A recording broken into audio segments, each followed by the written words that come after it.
do, what it do, what it do, what it do, what it do, what it do, what it do, what it do, what it do, what it do, what it do. You should play upon the Ziggy2x. Back at it again. Brand new video, brand new day. You already know what it is, man. Sorry, y'all. I did take 2 days off, man. My cousin came in town unexpectedly, and I had to make sure she felt comfortable out here in Atlanta. She's not from out here. She's from back home in San Diego, and she had a good time as far as what she told me, man. Came out here with a new boyfriend, so hey, man, we had to go put it out there on the road for her real quick. You know what I mean? But yeah, got all these random ass liquor bottles, and I don't really drink liquor, so I was over here fucked up for the past 2 days. Yeah, but we're back again. Hopefully, we ain't gonna have no more kinks in the armor. We're gonna try to we're gonna try to be consistent again, cause I was on a good 7-day run, man. 7-day run, and then we just kind of faltered out the blue, man. But you know what, man? Try to give you one every single day. That's the plan. That's what I'm gonna try to do. That's what we're gonna stick to. You know what I mean? But anyways, let's go on and get into it, man. We don't have y'all waiting too long because these videos been getting dust up in my damn playlist. I have not created a new playlist. I have not added anything to this playlist since Wednesday night when I was supposed to be doing my pre-run for Friday for Thursday's show. So yeah, we ain't really we're a little bit behind. It don't help I haven't been looking at social media at all this entire time because I only been watching Dragon Ball Z Kai and fucking Alien Earth. I haven't been paying attention to shit. I am not gonna lie to you. So yeah, small quirk about me. I zone everything out when I don't care about it for a long period of time. But I care about y'all, so I'm back. Here we are. We're here right now. No braids, just dreads. Looking cool. You know what I mean? Let's get into it though. Oh shit. Okay, here we go. We good.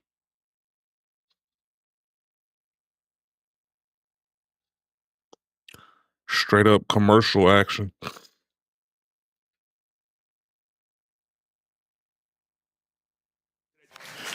Here we go.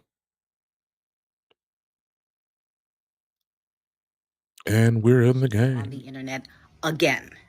Now they're crashing out because they're like crashing out, crying on the internet because now they're saying that the United States government is not set up to support single moms. I am trying Bitch, what? so hard to find a job. I just came from my 3rd job interview. And the job I applied for was 8 to 4, which was already going to cut it close. My kids' school won't even let me drop them off till 7:50, so I was going to be racing it. And they were going to have to do an after-school program, which the after-school program I figured because it's hard to find a job that will let you off before 4 or even 5 o'clock. So I knew the afternoon part, but at least make the jobs at like 8:30 so we can get our children to school and get them to sitters. Like, you want stay-at-home moms to work and blah blah blah, but you don't give us the opportunity to do that. Oh. I'm crashing out. Winter's coming. No, I'm crashing out. Winter is coming. You see that? She said she crashing out. Winter is coming. Let him hit it wrong. You didn't have second thoughts. Now you're a single mom. Now you're a single mom.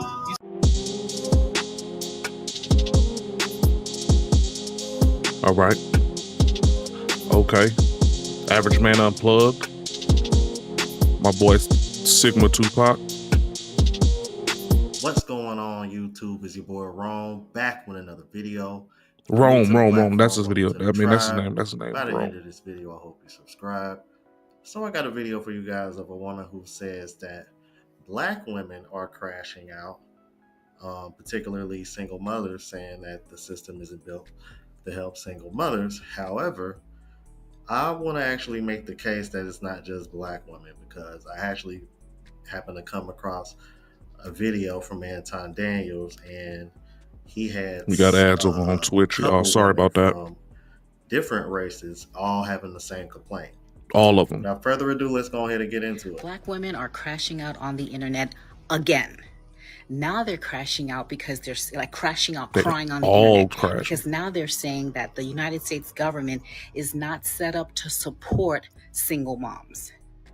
So they are saying, Black women are saying, and maybe some other women, and not all Black women are saying that, saying that the United States government is not set up to help single moms. It's not set up that way. Oh, okay. So let's roll it back to like the 60s. Remember when the United States government was actually rewarding certain demographics of people to keep men out of their house? Remember? Yeah. You know what I'm talking about?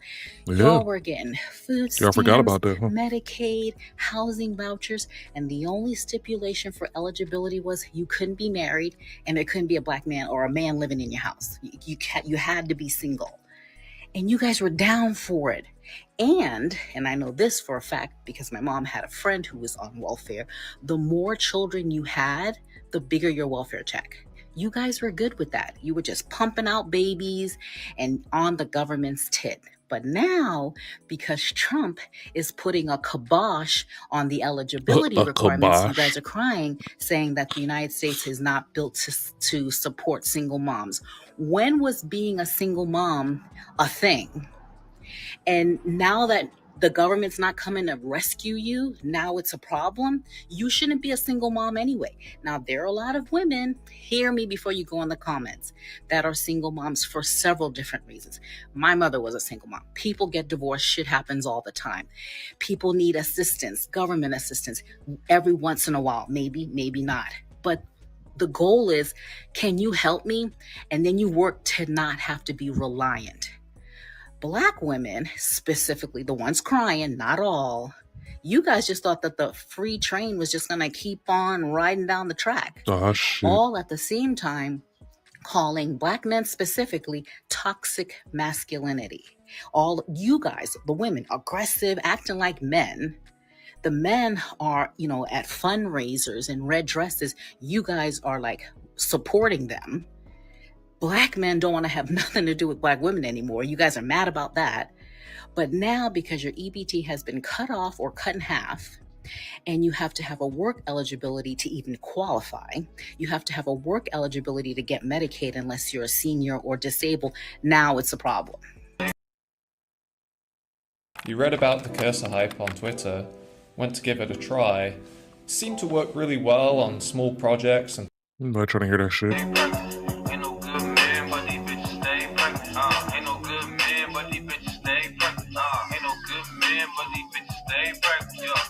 But it wasn't a problem a couple weeks ago when y'all were getting free bundles at the hair beauty care place opening up. Like, and on top of that, the other part of that crash out is, there's hundreds and hundreds of thousands of Black women getting laid off from corporate America. Newsflash, there are hundreds and thousands of people being laid off, not just Black women. But you guys were like parading around because Black women are the most educated of all groups. Black women have the most degrees. I'm here to tell you right now. I'm a PhD. We don't care. I'm a PhD. We don't care. Black women who have the most degrees are the ones crying on the internet because their EBT got cut off.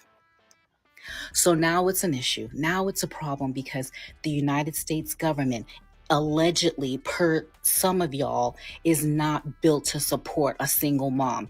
When the hell did being a single mom become a flex? Because women who are single moms because of a divorce or they lost a spouse. There are reasons why that happens. But you guys are just smashing and making babies, have 5 different baby daddies. Your hair is done with the weaves and the bundles. Your lashes are done. You're on the internet bragging about it. You're showing your EBT food hauls. But now all that's going away because the government has cut you off their tit. And now it's a problem. Why wasn't it a problem when they were telling you, as long as there's not a man in your house, we'll give you shit? You didn't think that there was something wrong with that?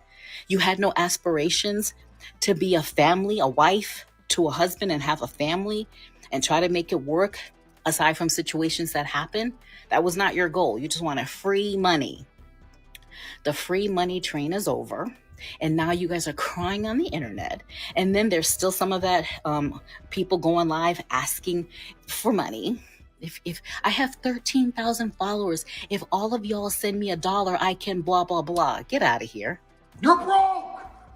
You're fucking Right. broke. That Because sound like there some are broke people folk who are shit. working, taxpayers, who are struggling. Did y'all see the woman? She wasn't a black woman, talking about that food haul. She bought like 30 frozen pizzas. There was not one single thing in her EBT food haul that was healthy. You guys have your kids running through Walmart, grabbing shit because you don't got to pay for it. But now, and this is not all black women. So before you come in my comments, focus. Now crying, saying that the government, the United States of America, is not set up to help single moms.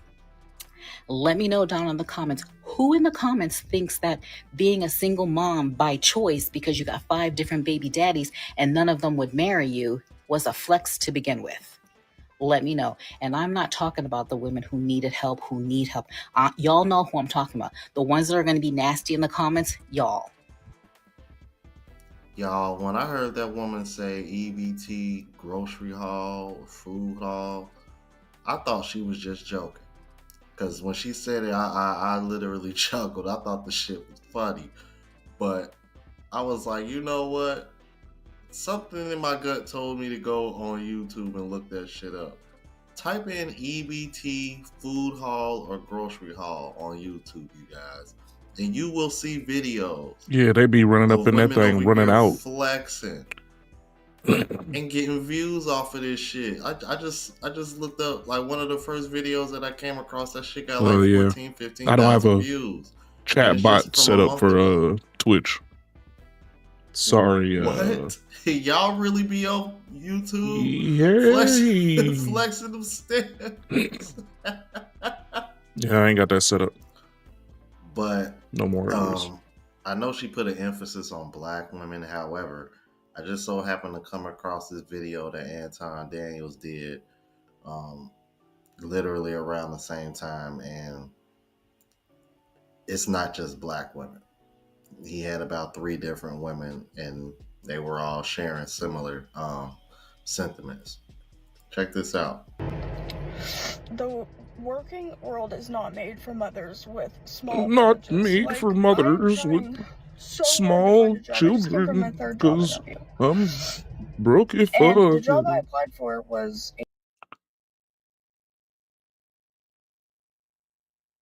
8 to 4, which was already gonna cut it close. My kids' school won't even let me drop them off till 7:50, so I was gonna be racing it. And they were gonna have to do an after-school program, which the after-school program I figured, because it's hard to find a job that will let you off before 4 or even 5 o'clock. So I knew the afternoon part, but at least make the jobs at like 8:30, so we can get our children to school and get them to sitters. Like, you want stay-at-home moms to work and blah blah blah, but you don't give us the opportunity we don't care. do that. Like, I do not have a big village where I can expect people to get my kids to school and get them from school. I am trying, but this is freaking frustrating. This is so frustrating. Like, we don't care. Why can't it be easier to find a job to make an income for your family but still be able to be a parent? Like, I just don't understand why work times aren't like 8:30 to 4 is fine, or 4:30 or 5. Like, I'll figure out the afternoons, but at least make it more able for me to at least get my children to school and my toddler to a sitter. Like, what do people expect you to do? I'm crashing out. When did the world stop moving just because you decided that you wanted to be a single mother? To get started in data analytics, you don't need previous experience or a degree. The Google Data Analytics Certificate will teach you to code in R, to code in SQL, data visualization, and learning how to problem solve like an analyst would. At the end of the day, being a data analyst... Get out of here. The question that I always have, and you know what I'm going to ask, is why aren't you married and why aren't you working together with the person that you're supposed to be in a relationship with. Now, I can't prejudge because she didn't add that part as far as the context into the conversation, but it doesn't remove it, is that the world don't stop. It's 24 hours a day, 7 days a week. Whatever time it is here, it's the opposite over there in Japan, right? And so you're competing on a worldwide scale, and they don't owe you any sympathy. And so it's not that we want single mothers to work, it's what single mothers have to do in order to make sure that they provide for their children. And I don't understand how y'all continue to have children out of wedlock. I don't understand how y'all continue to try to raise these children on your own. And we see all of the examples of the different people that tried to do it before you and they failed miserably, and you starting to see the results of that. So when I see this woman, and let's be clear, I understand that she's probably frustrated like a lot of people right now because we don't have any more diversity, equity, and inclusion, easy work from home jobs that people can just shift around. But the fact of the matter is it's your responsibility to make sure that your children is taken care of, and is yours alone. It's nobody else's fault why you can't provide for your children. And I feel sorry, I feel bad, honestly, for a lot of these people, a lot of these women that's going through this stuff. But at the same time, this is what y'all advocated for. Y'all didn't want men to be responsible for y'all. Y'all wanted to strike out and be your own thing on your own. It's not really working for most of y'all. Now, fellas and ladies, let me know what y'all think in the comments about this, because I'm going to be honest with you. I think there are some people out there, and notice I said people, that really just don't want to work. Because I got a best friend who's been like trying to find work for the past several months. He hasn't had a problem finding a job. He just had problems staying at one in particular. Which is kind of unusual because I'm used to him like keeping a job for years at a time.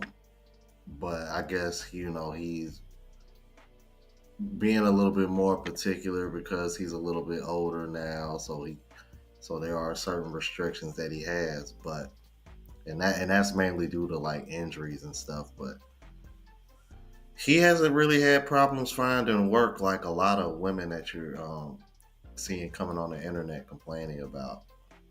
Because like that woman said, women weren't the only ones that were losing jobs lately. So, but then again, though, men that I know, like, haven't really had that problem. And eventually, if she looks hard enough, she can find something that fits her schedule a little bit more, so that way she can, drop her kid off without having to feel like she got to rush to get to work. I mean, I'm like, if she can find something that's starting at 9 o'clock, which I'm sure she can, because I was able to when I was working 9 to 5, I'm pretty sure she'll be fine. Let's keep it moving. My kids are going back to school in less than a week, and they have absolutely nothing. No school clothes, no new school shoes, no haircuts, no new backpacks, supplies, nothing. My bills are somewhere in the abyss. That's how far gone my bills are. I'm about 2 seconds away from putting all my furniture and everything I own on Facebook Marketplace just to get some money. You're broke! You're fucking poor! I have been looking for a job for over a year now, and nothing. Wait a minute! You don't find that suspicious? You don't find that suspicious? You don't find that suspicious? I have seen many people come on this TikTok in very similar situations as me, crying tears, and they are valid. But I'm in a place where I have no more tears to cry. I have no more to cry. None. I am currently in my Job season. My Job season has absolutely nothing to do with my children's father not doing what he's supposed to do. It has nothing to do with me not having all of the support. It has nothing to do with the fact that I have been looking for a job constantly. It has nothing to do with that. I am just in my Job season. and realizing with being in my Job season, it can get absolutely worse than what it is right now. I done thought it out.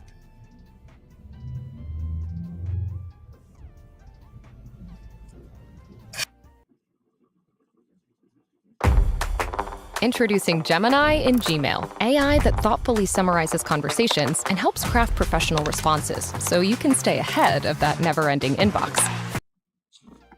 It's a lot of women that's truly going Job through it, and I seasons. think that they're looking for something to make them feel better about their circumstance because they need hope, and that's one of the reasons why Obama was so popular, and his journey to becoming obviously a president of the United States of America for 2 times is because he sold hope. And I think that that's also what the preachers sell. The preachers sell hope, and they sell it to unsuspecting women that try to lean into something that allows for them to be able to cope with their circumstances so they can get themselves through and then ultimately hopefully come out on the other side victorious. And it doesn't mean that they're not going to be victorious, but hope is not enough in my opinion. You got to have a very, very strong support group. You also need your parents or both parents in the children's lives that's participating. And now more than ever, you need 2 parents a lot of times in order to very much survive and yet alone thrive. And so when I see these women a lot of times going through it saying that they don't even have no school supplies for their children, it's heartbreaking. And I can't sit here and say that I'm so heartbroken to where I think that we should intervene, because I think that that's the responsibility of the parents and the responsibility of whoever had the children. However, it is unfortunate. I can't see religion being the out. I think religion and the Bible itself gives you the blueprint of how it is that you're supposed to live your life. It doesn't necessarily save you from yourself and your own self-inflicted wounds. And it's a very unfortunate situation. Yeah, I feel bad for the children because I remember when I was a kid getting new school supplies every year, getting new clothes every year. That was something that I actually looked forward to. I know, and that probably sounds corny to say, but I mean, I'll be the first to admit I was a bit of a dork in school, so you just gonna have to mind me on that one. But I'm like, those stuff like that is what I look forward to as a kid, and I'm sure there are other kids that feel the same way. So yeah, that does suck. But last time I checked, weren't you able to like go to a place where you can get stuff like that for free if you wasn't able to afford it though? I don't know. I would suggest she looks into that because I thought you were able to do that. I don't know if that's still a thing. I don't know if it ever was a thing, but I don't know. Like for some reason, like I can recall that being a thing for some reason. I don't know why that's in my head, but I believe you can do that. I would suggest she do that, man. Have y'all not noticed that there are so many freaking single moms right now? There are so many single moms. If you're a single mom and you're watching this, please like this video so I can prove my point. But the point is that there are so many single moms and it's getting out of hand. It's literally getting out of hand. What is going on with these men thinking that it's okay to make a child with somebody and walk out? Why are men nowadays so narcissistic? And if you're a man watching this and you don't agree, that's fine. That's fine. You're not one of them. You're not included in this. But for those of y'all that are walking out on your families thinking that shit is cool, you're making kids and walking out like it's nothing. What is wrong with you? Why are y'all so selfish?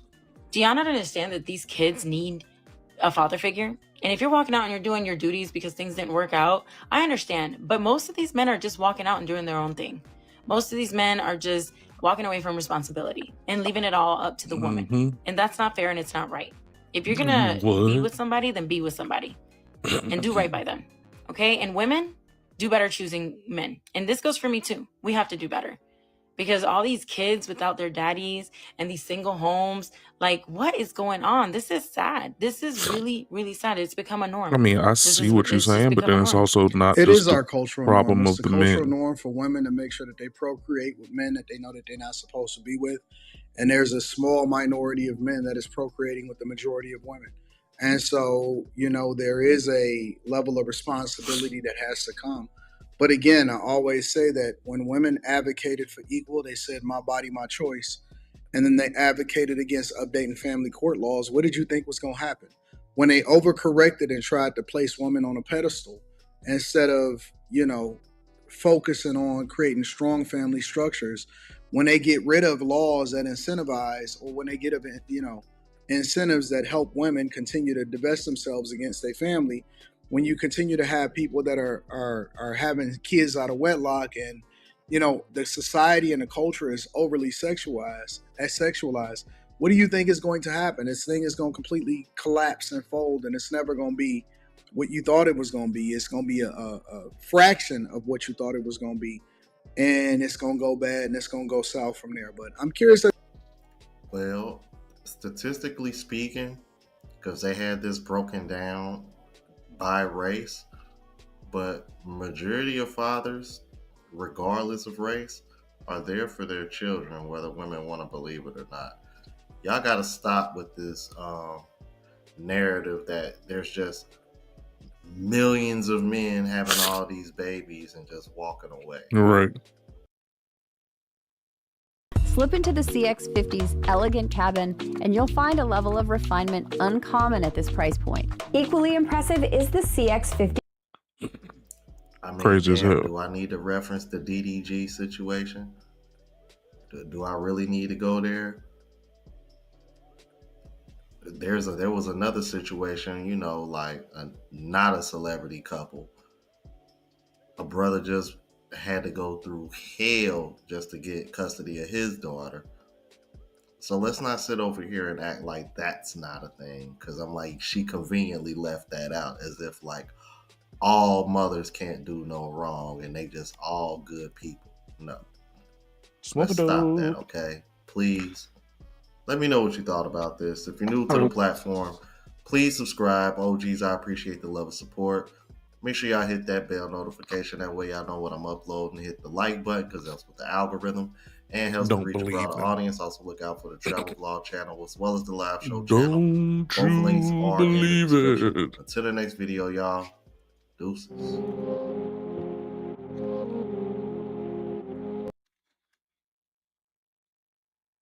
This is why men should not be allowed to sit at bars as a woman in STEM and corporate in Miami. I posted a TikTok about how so many men were sitting at the bar disproportionately when I've been going to my favorite local bar in Brickell. And I've noticed that even as a woman, there's almost like a reverse in polarity in the bar scene or even nightlife scene where, women are usually the ones who are sitting at the bar stools. You're approached by men. You get to conversate much more easily because you're in your feminine energy, right? You're approachable. And if you listen to a lot of love stories from people in past generations who met their partners out in nightlife or at the bars, the women were always approached by their partners, whether they were on the dance floor or maybe they were at the bar sitting and having a cute little cocktail, and then their future husband noticed them. But what I noticed in my comments in my last video is that so many men were triggered by me posting that silly little TikTok and saying, oh, well, there needs to be equality, or that, I have the right to sit at the bar, blah, blah, blah. And what's highlighting is that, one, a lot of people don't understand that the polarity in relationships is reversing, where a lot of men are more so in their feminine energy in an unhealthy way, where they're more passive, or they have a unhealthy idea that being masculine or being in your masculine energy means having to control a woman. They think it's about asserting dominance and power, and that's not true masculine leadership, right? Getting up and giving up your seat at the bar does not mean that you're losing control. And all right, so let me... If you want to build an app and have no idea how to code or where to start, check out Base44. I built this daily habit tracker that helps users log small wins, track their mood, reflect on past entries. Make some sense of this, and let me just be honest about how it is that people need to operate and whether or not it makes sense for you to give your seat up at the bar and so on and so forth, right? First and foremost, I didn't even know that there was an etiquette that was coming along with giving your seat up at the bar. Now, I am also intimately familiar with the bar scene over in Brickell, and that it's a lot of people that are basically moving and shaking, and it's a lot of women that's trying to get picked up. That ain't And what it's it a lot of is. guys that's acting like they got a lot of money, and then it's a lot of guys that do have a lot of money that ain't really tripping about it. And so Brickell in Miami is a different type of place. You know, it's not like the normal bar scene. And this is the reason why I'm qualifying this argument with that, is because when you go to a regular everyday bar in your local watering hole or even in your downtown environment, in a way, in most instances, is much different than Brickell in Miami. Now, with that being said, I have never felt compelled to have to give my seat up to anybody, but I have felt compelled to say, hey, I'm about to leave if you want my seat, because I know that it might be busy and it's a lot of people waiting for seats at the bar. But to say that men are not in their masculine energy because they sitting at the bar and they're not reserving those seats for the women is pretty wild. You know, in my whole life, and again, I've been everywhere. In my whole life, I've never known that to have to be a requirement for you to give up your seat at the bar. It sounds like the bars and the places that they are frequenting gets What's filled up going pretty on, fast, Unc? and the women want to be able to sit around and try to scam free drinks off of guys when they know they don't really have no money to go and get the drinks themselves. And so that is incentivized by a couple different things. First of all, the establishments want to serve and sell drinks. The way that they get the most drinks out is through the women. And the women is broke, and the women don't really have no money. Most of them don't have no career or no job. They go out, they get dressed up, they do work out, and a lot of them look really good. They put on all of the different things that they can put on in order to try to entice men. A lot of times they don't necessarily like the men that they're talking to, but they definitely will take a couple of free drinks, and that's what they're there for. A lot of them is there to get picked up by the guy that they want, but also looking to get free drinks and free food from the suspecting victims that they're scamming.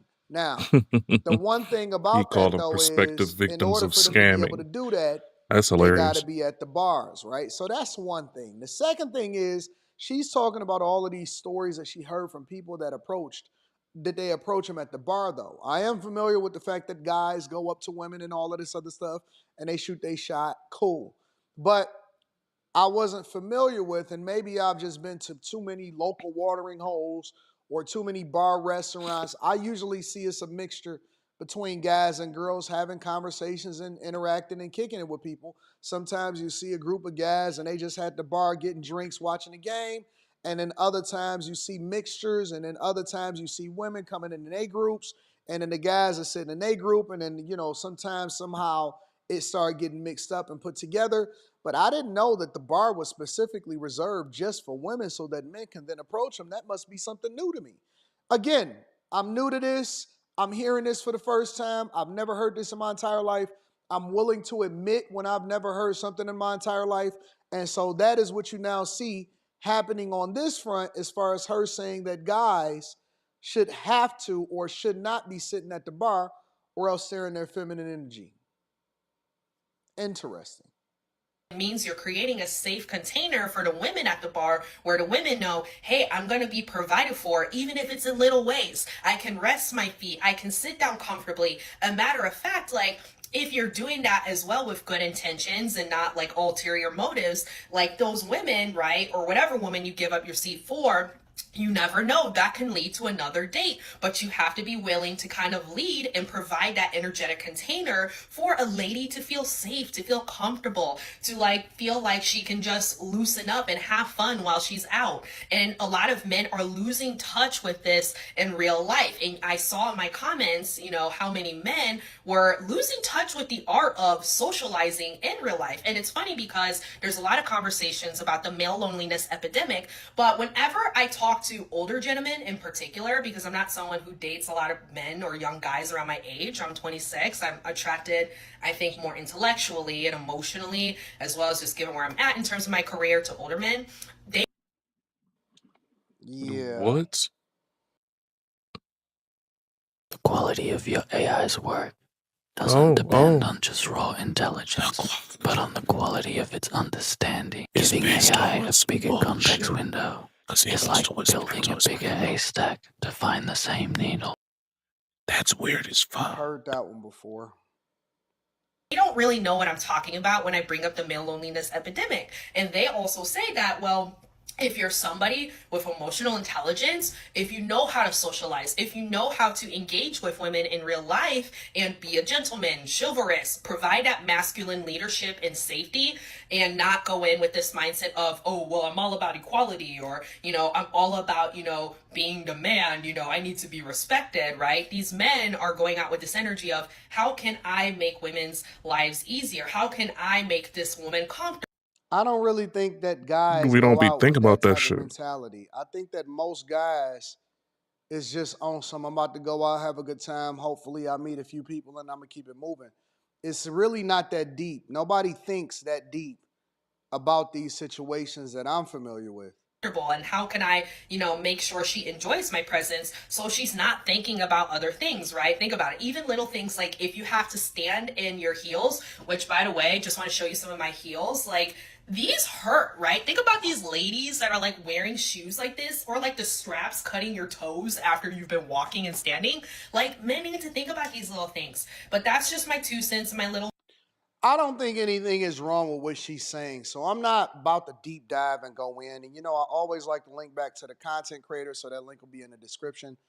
However, I just don't think it's that deep. I do think that there are guys that make more of a big deal about what's happening out here in these streets in general. Like, you just need to be a sociable person and just be you. Is there etiquette with certain things? Yeah. Should guys be so concerned with whether or not a woman that he don't even know and that he probably is not going to talk to, if her feet hurt? That's up to you. You know what I'm saying? I think that's is really just a personal decision. But I don't think every guy is required, nor do they have a responsibility to make sure that the chicks at the bar's feet is not hurting, or that she's there and she's available to be able to get walked up to and picked up. I don't know nothing about that. But I don't know. Y'all let me know what y'all think inside of the comments. Make sure y'all tap into the Patreon. Link is in the description. Teach Henley. 40% off your first order. For the 20% record, off your y'all, life I don't Patreon live think that stream it's tonight. I love y'all. I appreciate y'all. I don't think it's like mandatory. I think bars are made for single people, and tables are made for dates. Now, if you want to go as a woman sit at a bar, then all go for it. But if the bar is completely filled with men that are single, that are actively already at the bar, why would they give up their seat? I just don't see it. I don't see it like that. If a woman wants a man to approach her, man, go sit your ass at a table, at a 2-person table by yourself, and look inviting, and a man will approach you. Bars are meant for people that are single. The bar is facing away from the entire restaurant. You are facing the bartender, the wall of liquor, and whatever TVs they got up there.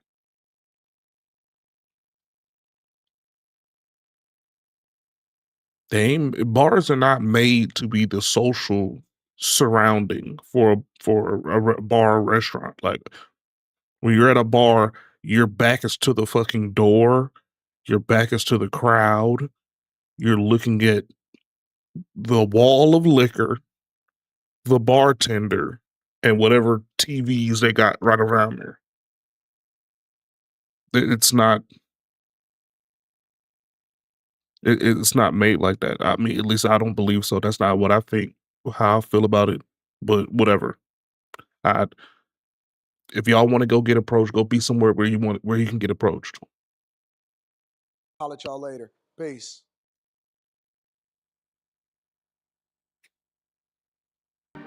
Architecture and interior design? Find a 3D designer today.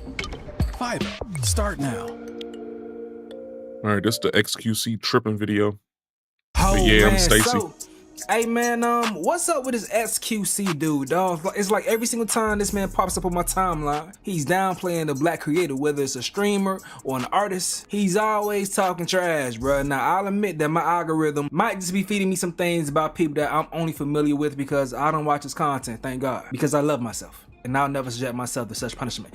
But damn, bro, I haven't seen anything positive that this man had to say about any black creator, I promise you. Anyone that's doing well, except, well, Drake and shit. I mean, do the math on that one right there, all right? But earlier this year, man, this dude was talking trash about Casanetta's homie, saying that they was faking views, view botting and shit on Twitch. Also, I seen him talking shit about Doechii. Most recently, like a month or so ago, earlier this month, he was talking shit about Jiz's album. And now he's trying to prove that some more of the top black streamers are view botted, alright? So his latest targets have been DDG and Your Rage. And DDG shouldn't be getting anything but love from the streaming community because this man is killing it with his new show, bro. It's bringing such a great production value and shit, man. And it's also had a share of viral moments and stuff, bro. Let's check out a couple things. What's good, y'all? Welcome to my show, Are You My Ball? Okay? This is my biggest project ever. Been planning this for 2 months. A lot of y'all was already in the auditions. Y'all seen Houston, y'all seen Atlanta, y'all seen LA, y'all seen all these different women fight for my love. A lucky 25 was picked, okay? All right, so we're not finna do a full-blown reaction, but I just want to see y'all the type of content that's going on. It's crazy as hell. It's crazy as hell because chicks like this ain't got no damn shame. I gotta ask you something. What's up? You really wanna know? Yeah. You gonna let me blow bubbles on your dick? Bubbles? Bubbles? Nah, y'all good. I gotta ask you something. When you suck pee-pee, some girls do it regular, but me, I make it go to the back of my throat. And you know, like the back of your throat is like real slippery and slimy. So you keep doing that way your pee-pee could get real slippery and slimy. And when it's slippery and slimy, you just bubble on it. Oh, okay. Yeah. That's fire. Okay. He said that's fire. Interesting. Such an awkward moment. She just turned and walk away after that. Is that a walk of shame? I don't know, bro. These type of shows be exposing some of these new chicks to be very, very different. I mean, I ain't gonna lie. Like, I have had some very aggressive women come on to me in similar ways in my days, but it's just the aspect of seeing people doing this so comfortably when you know millions of people are gonna see it. And that's their purpose. They want this to go viral, right? It's insane to see. And insane to think of. So no, hoes ain't new. Hoes ain't new. Hoes been hoeing. It's just the shame is missing and they think this shit is going to bring them attention. I mean, shit, this what she want. We talking about it right now, right? Mm-hmm. Hell nah. All attention ain't good attention though, but nevertheless, man, I know some people may not like this type of content, but that's one of the moments from DDG's game show. That's my ball that he got going on. The love game show he got going on, alright? But instead of showing love to the production value, XQC is butting his head to try to go ahead and show that people are view botting. He has his methods. So he says that Twitch has been cracking down on view botters and stuff, but he says this right here, and he using the streamer name Your Rage, his numbers as an example. He says Twitch has cracked down on bots in the 2-3 days, and view botters, victims of view botting, have been exposed. Streamers that are part of groups or orgs are seemingly being botted much more heavily. I don't want to start witch hunts, but the data is interesting. Go see for yourself. And then eventually accuse DDG of view botting, bro. So Your Rage is pissed off and going off on XQC. But I'm getting accused of Bob XQC, nigga. Oh, okay. And then I see a clip later of XQC literally saying that same shit. Like, oh, there's actually been a few times where like new APIs get rolled out and I got the short end of the stick. I got hit with glitches. I was limit rated. I was ghosted. You couldn't search my name. My viewers were low. So there's a history of hundreds and hundreds and hundreds and hundreds and hundreds of streams that I've had since 2017. 2 abnormalities. I'm like, yo, advertisers gonna see this shit and think I'm lying and shit. They're like, Rage, you're with Adidas, Spotify, and all these long ass, big ass companies. They have integrations in your. They see your analytics behind the scenes. Everything's real, my nigga. They see your interactions. That's why they sign year-long deals with you, because you have this many viewers and the engagement is insane and they love you, my nigga. They love you. They download everything. They buy everything. They love you, nigga. Your viewers are fine. Stop stressing about this shit. I'm like, oh. You're right. You're right. So I'm sitting here thinking, so shit is not even perfected right now. Like shit is not, nobody knows anything for real. And I'm getting attacked on every, like the amount of DMs, messages on everywhere, comments under my shit. I'm like, what the? I'm just living life and I woke up to hate from this whole app. Shut the up, nigga. Like, leave me alone, nigga. I had no beef with you. I had no problem with you. But I just don't like the way you operate, gang. Like, I don't know, like you move, like I'm trying to imagine a reality where, let's say it's reverse and XQC dropped to like 8K. Me posting XQC stats on Twitch like are you crazy, nigga? What type of loser ass shit? What the? Like, in what planet am I posting SQ? I'll probably hit him up and be like, yo, X, like, this is where you should get this checked out. And I start talking about it more, and as more progresses, if he looks like guilty and shit, I'm like, yo, X, I ain't gonna lie. You've been buying game. Just tell them niggas type shit. I ain't about to go and try to expose a nigga without even knowing facts first. Now because I know he's gonna get hate. I don't want to send unnecessary hate to a nigga.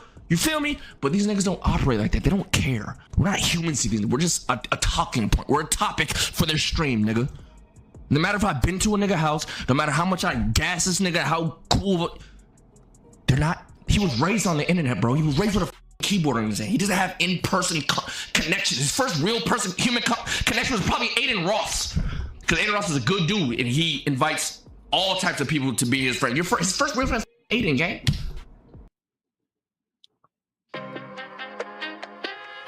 Beat the heat and bank the savings on a Peloton bike. Stay on track this summer with simple, personalized plans to help you reach your fitness goals. Peloton. Terms apply.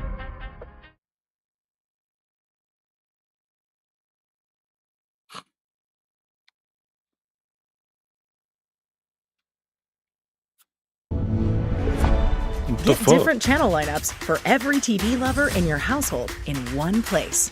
Keep every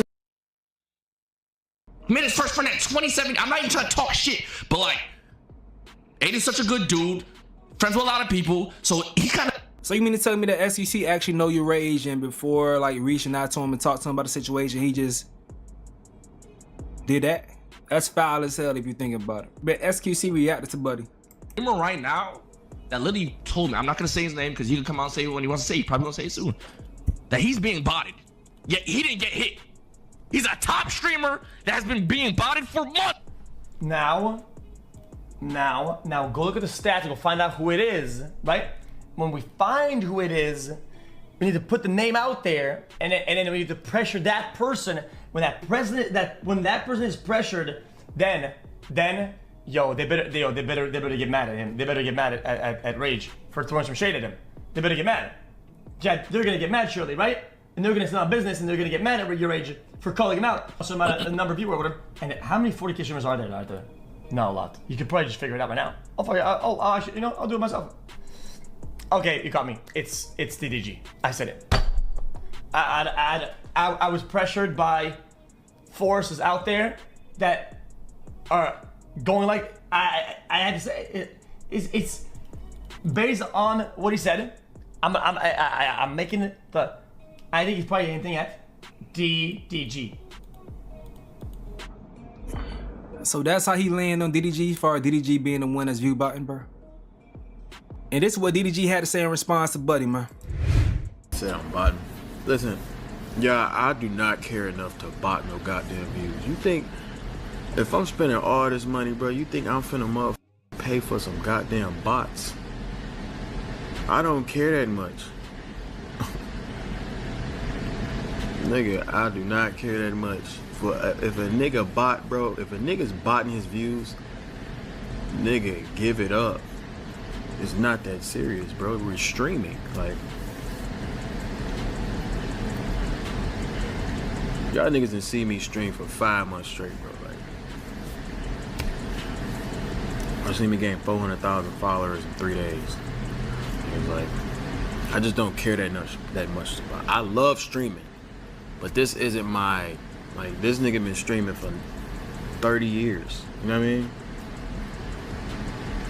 Oh, he said I'm bot. Nah, I don't think the man view bottom, but if you did put that much money into streaming, you care. You for sure care about the quality of your content, but DDG is so established, view bot for what? I think people that make view bot is when they want to make it seem like they are bigger than they actually are. He doesn't have to do that. Dude says, what's XQC problem with black content creators? Exactly, that's the bigger question right there. What's really up with Buddy, dog? All I gotta say, man, XQC, mind your damn business, bro. But y'all gotta let me know what you gotta say in the comment section below. I'm going to get out of here though. This is another update with Stace. Yo. Grammarly helps me get the best grades possible while depleting the least amount of hours of my week. I'm Lauren Taylor. I'm a student and future CMO, and I am a Grammarly user. Grammarly's AI Compose can help me narrow down what to write about. I can, in 15-20 minutes, have a decent outline of what I'm gonna be writing over the next week or two.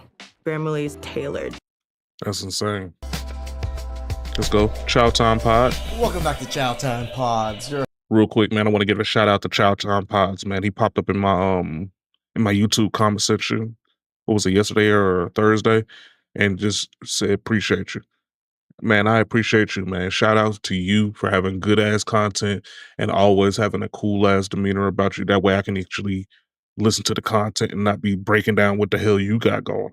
Because I know I'm not established yet, but I appreciate anybody that comes through and shows love, man. I do tag everybody that I use their content. I tag everybody so they can come up there and take a look and see what's going on. If they don't like me using their shit, they can tell me. If they don't mind, then it is what it is. But I appreciate you for coming through and then showing praise, man, because I'm about to definitely show praise to you all the time, dude, because you got good stuff. Appreciate you, Chow Time. Your host, Red. I got videos today from Manosphere. Always shout outs to Manosphere. He's like an older brother to me. I cut off men as soon as they do something that's wrong. We always take payment beforehand because they're usually pretty misogynistic. So you're a prostitute, because I believe that's what prostitutes do. And just like super just red pill. So about a month ago, I've mentioned before that I started a nightlife job where most of my job is just entertaining men, basically. I don't like men under 40 because they all think that they're the prize. I am fully aware that I am an incredibly jaded person. You never give them a chance if you feel like you're giving them a chance. I'm still selective with who I choose to do that with, and he was not really a person that I would do that with, but sometimes there's a price for everything. I'm never gonna encourage people to do sex work. Okay, so sure you're not. Said 2K. She said he sent me 2K. Just so you understand, guys, this is just so she goes out on a date. I've seen so many of her videos. That's what she charges before going on a date. That's now I don't crazy. know what's happening on that date. Who the hell's paying 2K? Stop it, man. Stop. I don't really care. But how are men sending her 2K for that? That's crazy. It's Why is it that in the last month, now that I have She's mid. Maybe slightly below mid. fully unleashed my crazy on these men that I'm dating, I've been getting what I want. because men nowadays are very weak and very feminine. And they're simps. And I've been getting paid. I'm seeking a provider, and that provider is seeking someone to provide for. So I found someone. He knows that in order to see me and spend time with me, then he needs to pay up. Being on something like He Seeking needs to pay Arrangements up. is Oh, not jeez. any different than being on Hinge or Tinder or Bumble. It's You're right. Or OF, or being a prostitute. Right. Yes, ma'am, but those guys pay you to be around you, so it's like prostitution.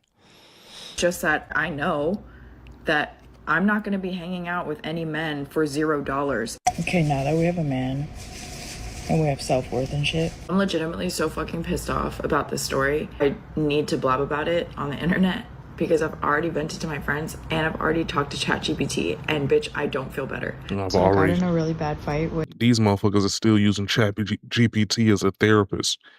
You already let you, that she every bit of 30 and some change. Talking about she using ChatGPT as a therapist. I already asked my mom and my friends in ChatGPT, why are you asking ChatGPT about life stuff? This is a non-sentient being. The fuck are you talking about? my dude yesterday. I just broke up with him.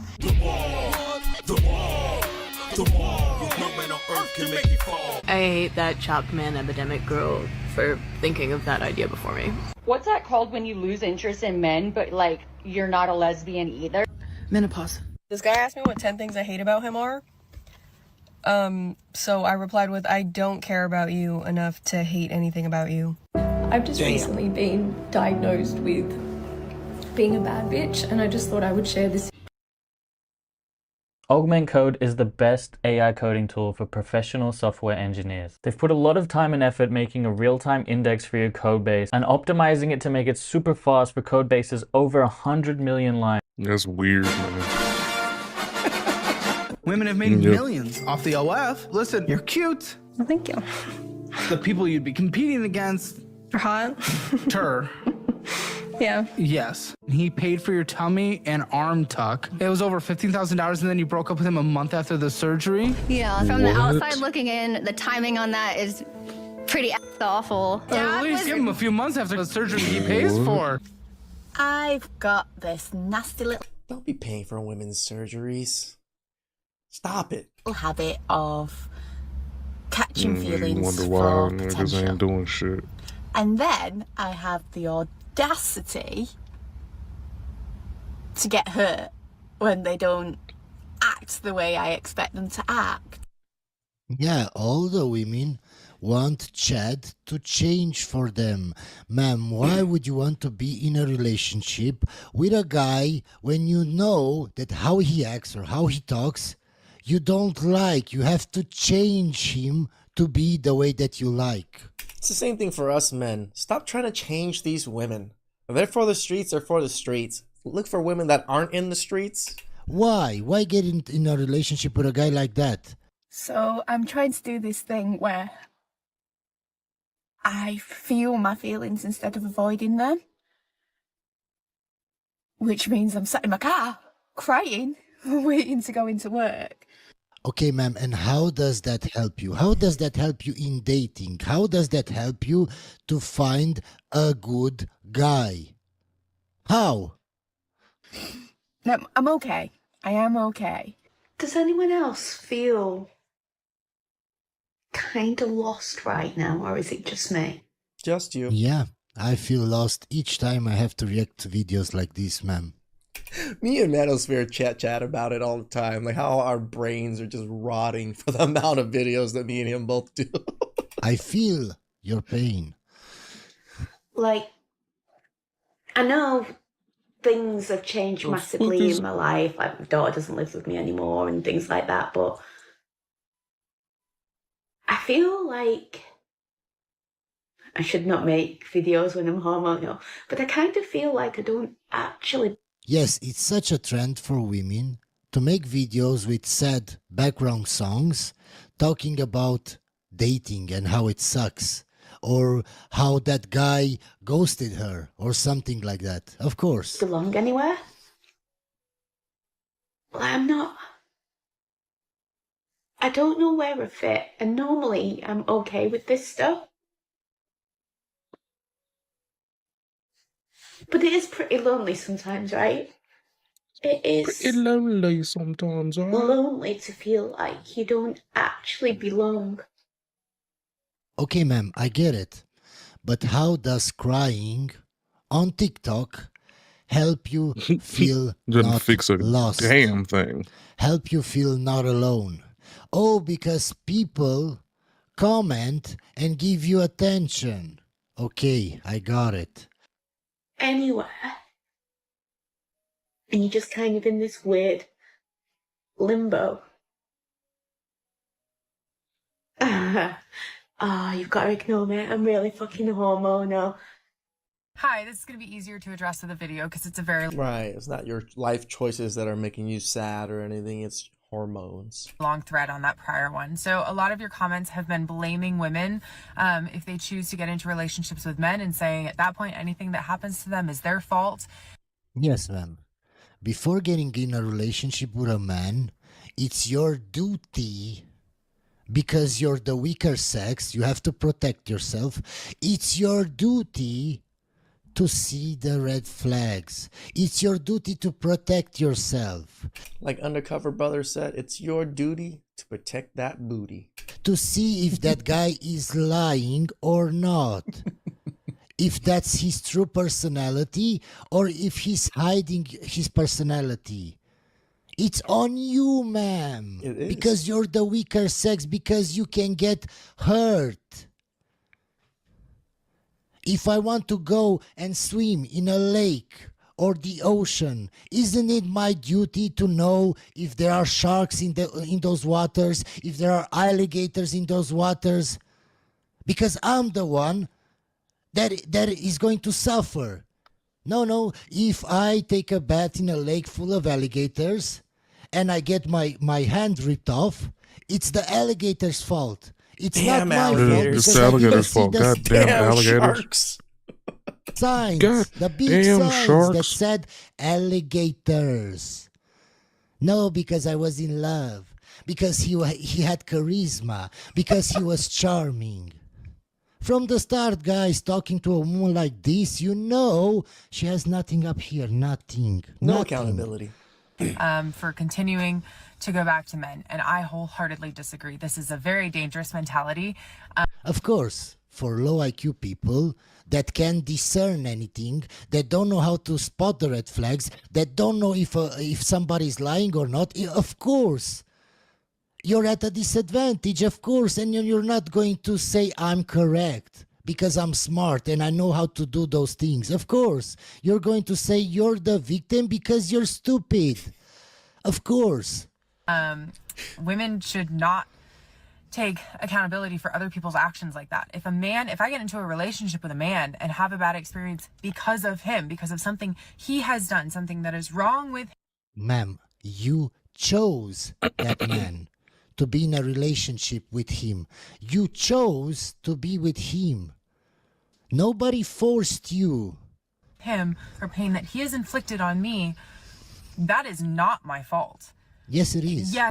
I'm going to soften this up a little bit. It's your fault, but yes, it is the man's fault too. I will agree with her that it's both people's fault. If he did hurt your feelings or whatever, sure, it's somewhat his fault, but you chose this man. Dated crazy women.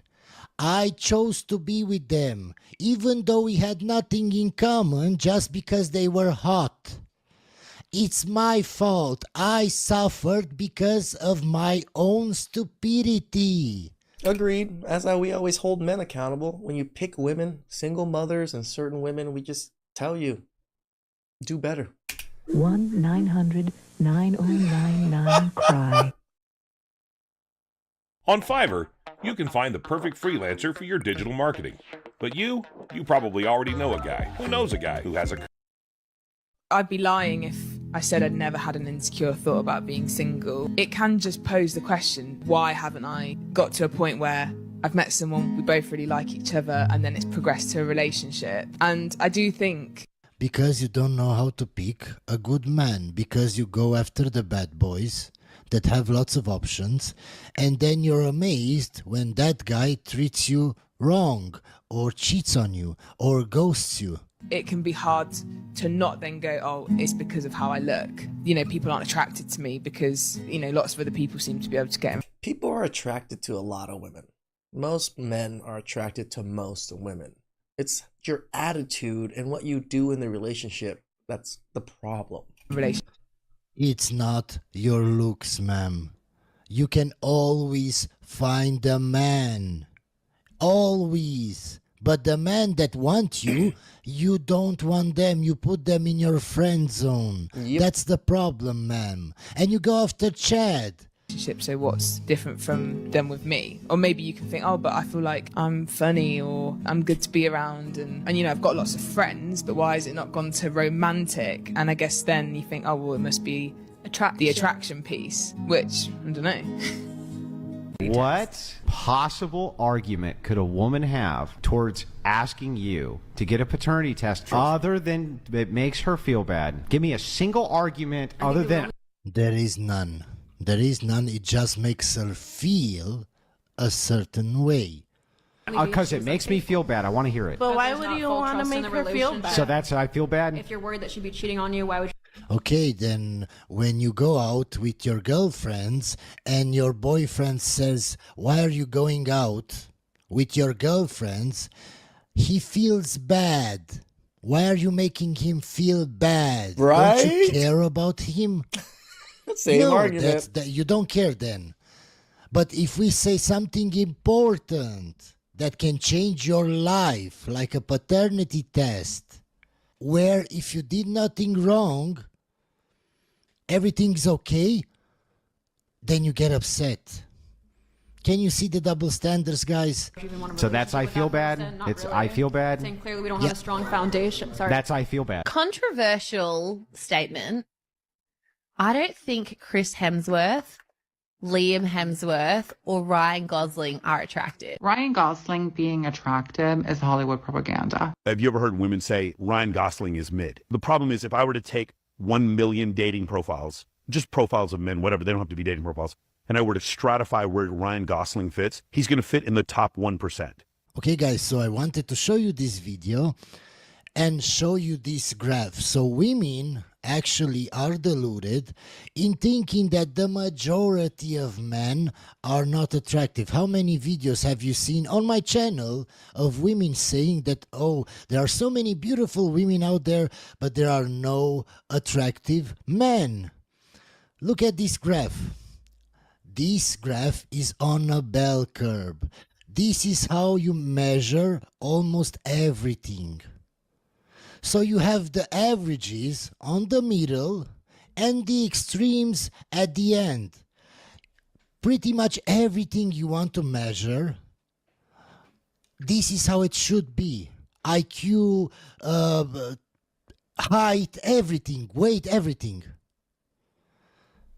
Just look at how women rate men. It's not on the bell curve. It's on the extremes. It's high at the low end and low at the high end. So it just shows that women... Yeah, 0 men are most attractive. ...have a deluded sense of what they consider attractive. What men they consider attractive. It's not us. There are so many women out there saying that, oh, well, men are deluded right now because they see Instagram photos of some models and they think all women should look like that. It's not us that rate women like this. We rate them normally on the bell curve. True. It's the women that rate men like this. Would you object to your boyfriend going to the strip club? Yes. Why don't you trust him? Because, like, you go to That's the kind strip of club insecure. to see naked women. That's kind of insecure, though. Control. Yeah. That's really controlling that you wouldn't let your boyfriend go and to you're the strip tipping club. other women, like, tip me. Like, I'll strip for you, but, like... Oh, but it's a boys' night out. Like, he wants to hang out with his boys. Like, have fun, blow off some steam. No. Some of you might object. It's just because she feels a certain way. Yep. Exactly like the paternity test. She feels a certain way. We can't do anything that makes them feel bad. But they can say or do whatever they want because they're strong, independent women. And if we say anything, we're insecure, misogynistic, incel men. Of course. Introducing the new 2-in-1 ED plus testosterone treatment through HIMS. This daily dual action pill includes prescription strength to dollar fill. The feminine urge to develop a full-blown fantasy relationship and emotional attachment to a man based on 1% of real interactions and 99% delusions is so real for me, so real. I had a crush on... So real for so many women. So many women I see on videos are so delusional. On this one guy for like 2 years. Like, I have this full-blown fantasy delusional type of relationship with him in my head. He flirted with me once. It was very clear flirtation, and I really thought he was going to ask me out, but he did not. It's not like he just doesn't like me. Like, he's completely indifferent to me. Like, indifference just really means they do not care at all. Like, it could not be more clear that he... And the less you care, the more they care. Yep. He is not interested, but that just doesn't stop my delusions. At this point, he... Of course, ma'am, because it's related to psychology. You want what you can't have. You see that guy doesn't care at all about you. You want him even more. He's just like a channel for my romantic energy because I don't like anybody else. I don't know who needs to hear this today, but leave that nonchalant, bare minimum ass man the fuck alone, okay? We just showed you that being nonchalant and not caring makes them care even more, makes them crazy, makes them think, why doesn't he care about me? Why doesn't he write me? Why doesn't he pay attention to me? I think being indifferent to women is probably the best course of action for a lot of us men right now, right? Because, yes, we may want to date or whatever it is, but if we show women we actually somewhat care. I know we do, but we also got to, hide it because it doesn't do you any good.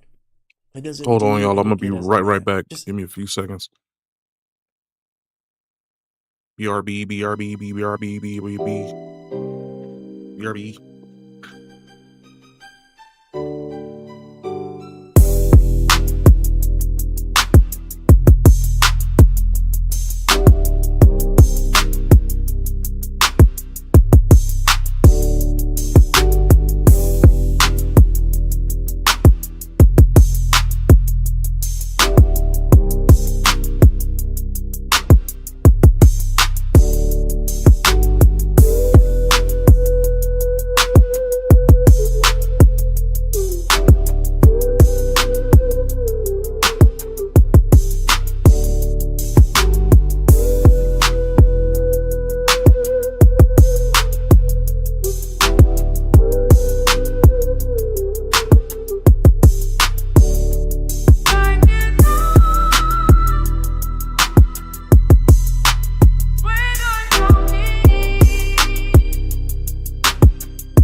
Alright, my bad, my bad, my bad.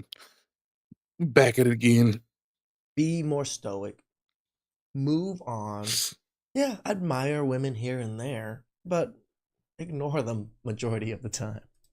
Because women are surrounded by simps. Each time they post a photo, they get hundreds of comments, they get hundreds of DMs. So the guy that is actually decent looking, attractive, and she wants something with him, and he is nonchalant. He doesn't care. He just flirts a bit and then leaves. He doesn't text her for 3 days, for 5 days. That's when they go crazy. Say it again, leave him the fuck alone. There is a man that's... Of course, if she doesn't like you, she won't care if you're nonchalant. She won't. True. literally waiting for his position. There is a man that will be so obsessed with you that... Okay, ma'am. Then why aren't you dating guys from your friend zone? Because you know those guys will treat you so right, will do everything for you. How much do you want to bet, guys? She has at least 2-3 guys in her friend zone. Probably more than that. That would do anything for her. But she doesn't want those guys. She wants the bad boy that is nonchalant. That's how she knows about guys being nonchalant. Because she went through that. Not a second will go by that you're thinking like, oh, I wonder how this man feels about me. If you're ever sitting there wondering how somebody feels about you, you need to leave that person alone. That should not be something that you have to question when you're with somebody that truly values you and wants to make sure that you're aware. I feel like we have made it so normalized to like be nonchalant. It's like a competition of who can care less. I want the man it kind of is that cares the most about me. Okay, ma'am, so how come you're still single? I've seen your TikToks before. You're single.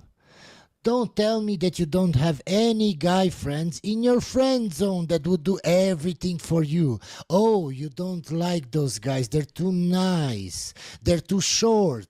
They're too fat. They're too ugly. Of course, ma'am, you want the Chads, the top 1%, to only care about you, to not be nonchalant, to never cheat. That's what you want. You want to transform Chad into a simp, and you don't even realize. We talk about this all the time. If you were to succeed in turning him into a simp, you would lose attraction for him. I'm sure it's happened so often nowadays where men get the woman, they're the type of man she wants, and then he just caters to her in every single moment, and she just loses all interest on him. If you know TV, you have YouTube TV. Join millions of TV lovers and get over 100 plus live channels. YouTube TV. Try it free. Terms apply. Cancel anytime.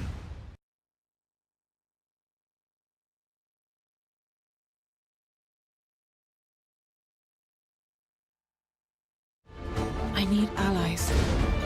I want you to join me. I see. Hear the final cries of nature. Chains to ash and quartered to dust. Heaven's wrath will fall heavy on your heads. I walk the fivefold path. Out of my way. They don't understand psychology. Weird This is why I ass. tell you guys, never listen to what women say. They don't know what they're talking about. Why is it that we're supposed to accept masculine black women when they would never accept feminine black men? They never would. So why the hell should I accept a woman that behaves like a man when she would never accept me for behaving like a woman? And this is the insane double standard where they'll sit there and say, you need to accept me the way that I come, but women never accept us the way that we come. We have to self-improve. Why don't they? We always have to improve how we talk, how we dress, game, everything. Everything about us we have to improve in order to get a woman. But they expect us to take them exactly how they are. They have to self-improve. So when they say dumb shit like that, saying, oh, you can't handle a black woman, or why don't you date them? What that really means is, why are you not dealing with the stereotypical, loud, obnoxious, crass, rude black woman? And I'm saying no, because I don't want to date myself. Right, women are completely fucked. And that's my honest opinion in today's society. Because of feminism, and all this toxic masculinity stuff, it means that women are put in this position where we all want to be independent. We want to thrive on our own. We want to be financially independent. We want to have the mentality of we don't need a man. And they all sit together and they talk about how much they dislike men and True. don't need men. But at the same time, in all honesty, we do need men. Like, the world would not continue without men. So we've got to understand, sort of, we can't all be independent. And there's so many studies on, you find these really rich, independent women who are seriously wealthy, and their they're whole alone. attitude is, I don't want a man, I don't need a man, so why would I have a man? But there are certain things in life that you need a man for, you know? And even if those hyper-independent, hyper-successful women don't actually need a man or want a man ever, those are the 1% of women. Most women need a man. They actually need a man. Agreed. I mean, we can tell most women are not going to be able to support She got these themselves or take composite care of teeth in. What themselves the for fuck is long that? periods of time. That's This is why insane. so many Fucking women weird are ass, struggling that are in their 50s over the top right ass now teeth. to pay their own bills.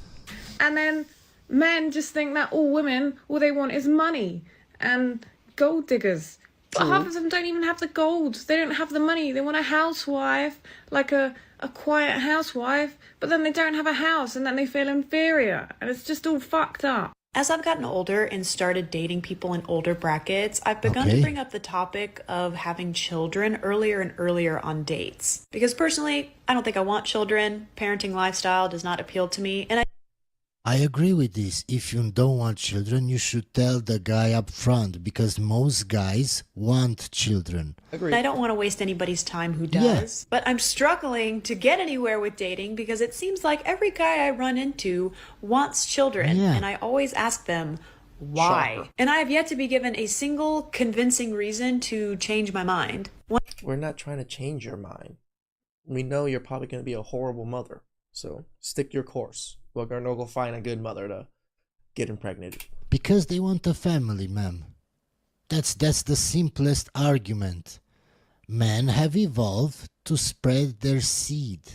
If they find somebody they truly like, and want to start a family and want to be monogamous, they're just going to spread their seed with that woman, ma'am. It's evolutionary biology. One of the most common ones I hear is they want to pass down their legacy. Yeah, I don't agree with this. To me, this just sounds narcissistic. It's all about you. You want this, you want that. I'm going to disagree with you a little bit, Manosphere. I don't think that wanting to pass down your legacy is a narcissistic thing. It's a family thing, right? You are the last carrier of your family. You want to propagate your family forward. It's kind of a pressure on you. I don't think it's a narcissistic thing. It could be. I'm not saying it can't be, but I don't think most men are thinking of it from a narcissistic lens. I think they're thinking of it from a long-term, oh, my family has generations have gone through everything. Why is it going to end with me? I think that's a thought process for a lot of men too. I don't believe in that. I don't believe that everybody should be parents, because That most I agree people with. don't know how to be parents. I agree 100% with Manosphere. Not everybody deserves to be parents, but if you want to be parents, you want to have kids, you work at it. You work towards it. To carry on their family name. Like, what in the Game of Thrones, what superior genes do you think you have? We have actually quite superior genes. For us to be alive now, we've conquered so many different other genes that have died off. We are the ones that are still alive. I'm going to birth you the next secretariat. Another one is, well, I've always wanted to be a dad. I want to throw the old pigskin around, go to their first recital and watch them grow up. Key word there, though, is watch. They want to participate in parenthood when it's convenient for them, because guess who it's going to fall on every other time? They never talk about the actual raising and parenting of their child. Like, that's a human being. It is your job to teach them to be an emotionally healthy, capable adult. It's clear she wants to raise her son to be a simp. Pretty much. Emotionally stable. Okay. If you feel like boys only want to sleep with you and they don't want to date you, this is something that I get asked probably every single day. So this is my advice on how to be someone that they want to date and not sleep with. First of all, find men that are on your level. Because if you go after chads that have lots of options, he will just sleep with you. So maybe that's not your level, ma'am. Most men's first and true intention is only physical. And if you are not aware of that, then you need to become aware of that, because once you are aware of that, everything can sort of play out differently than if you were to think that every guy's first and only intention with you is to date you straight off the bat. So when a new guy starts talking to you, you need to have that mindset of, okay, I know what he wants and it's physical, and I'm not going to give him that physical satisfaction. He has to work for it. No, what she said isn't wrong, but it's when you change up. Like when you were younger, you just gave it to everybody, then all of a sudden now you want to protect yourself and protect yourself physically, and you don't want to deal with it. Like men are just going to feel like they got cheated, they got worked, they feel like a sucker at that point. Please like, subscribe, comment down below. I really appreciate it, and I'll catch you guys next time.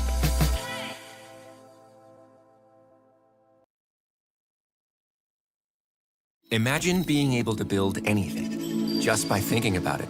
Meet Base 44. Little bit of whiskey, girl, you really miss me. All right, we sound good. This one's titled, Americans have given up alcohol at a crazy rate. Makes sense. Yeah, I can see that. There is now a record low number of Americans who say they drink alcohol. The longtime polling firm Gallup just released a poll about it today. They asked Americans, do you have occasion to use alcoholic beverages such as liquor, wine, or beer, or are you a total abstainer? And just 54% of Americans said that they used alcoholic beverages. That is about 4 percentage points lower than just last year and 8 percentage points lower than 2 years ago.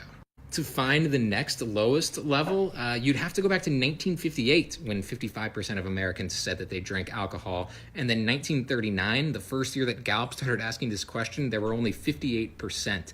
So now in 2025, Americans are drinking like they were in 1939 and 1958.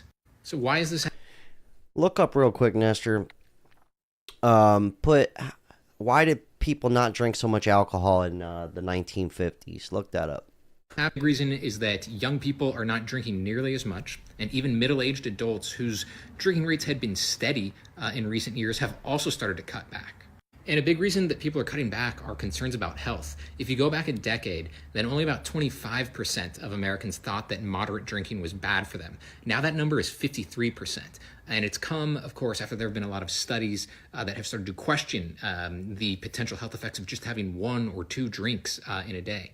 Some of these habit changes have been pretty bad for the alcohol industry. As you can see, tequila, Canadian whiskey, and ready-to-drink, aka like canned cocktail beverages, have still been on the rise over the last year or so, but nearly every other type of alcohol, American whiskey, vodka, brandy, rum, it's been going downward. But perhaps in related news, milk has started to get really popular, so perhaps the U.S. is... It goes, milk's going gangbusters, guys. I'm somebody who doesn't drink often. I don't like drinking. I've made some really terrible decisions drinking. Both of my parents were alcoholics, functioning alcoholics, and now they're dead. I don't mean it like that. I mean, alcohol was kind of sold as like, this is what you do. Everywhere you go, it's like, it got to the point where it's like you no longer go to the beach just to go to the beach. Go there to drink. What drink do you think of when I say the beach? Corona, margarita, right? Okay. Everywhere you go now, a fucking, what are those called? With the people who play music and sing? A concert. Are you really going to the concert, or are you going to drink? Everything was associated with drinking. Drinking was so popular that I made a full-time living bartending, serving people drinks. We got that information real quick? Yeah, it looks like in the 1950s, alcoholism was finally getting kind of recognized as a disease. Okay, people were getting hip to that. Yeah. Okay, that makes a lot of sense, because that's what's going on now. You know?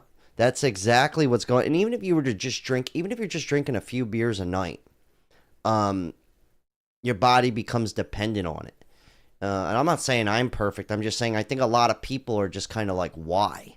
Like, why am I doing this? I can't tell you at the bar, it'd be the same cast of characters every fucking week, and then somebody would disappear for a while, and then they'd show back up, and they're like, I've been sober 294 days.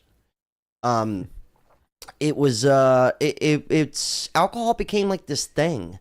And I think it takes over a lot of people's lives. And I think the younger people, even older people, are kind of just like, fuck it, I'm done. I'm a young person that doesn't drink, and the big reason is that it tastes bad. That's the best. I remember the episode of Seinfeld. George was like, you mean to tell me that beer tastes better than Pepsi? He's like, you're out of your mind. More stoners. Oh, wait, they're just asking people? They're not basing this off sales? Well, I'm sure they're basing it off sales, too. Well, although the price is up, so maybe it's equal. This is great. Alcohol is not good for anyone. We don't have the money. Hold on, I want to go up to PBS, some news station. PBS did this too. Let's go to their comment section. A mixed drink at a bar costs half a tank of gas. It is a little extreme. You don't really drink, right, Nestor? No, I don't drink. Okay, but you have drank. Yeah. Okay, but like, see, you're a little younger than me, but dude, sometimes people base their entire like identity is around the alcohol. Yep. I did this with weed.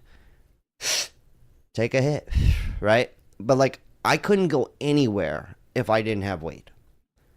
It's like, I can't go to the beach. We don't even have a joint. It was literally, it was that bad to where I associated every single thing I did. Like, you would think laser tag would be fun. Not without weed. But that's how alcohol is for a lot of people. Especially the social aspect. Yeah, it becomes a lifestyle. Like, one of my dearest friends, I don't see him ever anymore, but like, he literally thought that alcohol made him special.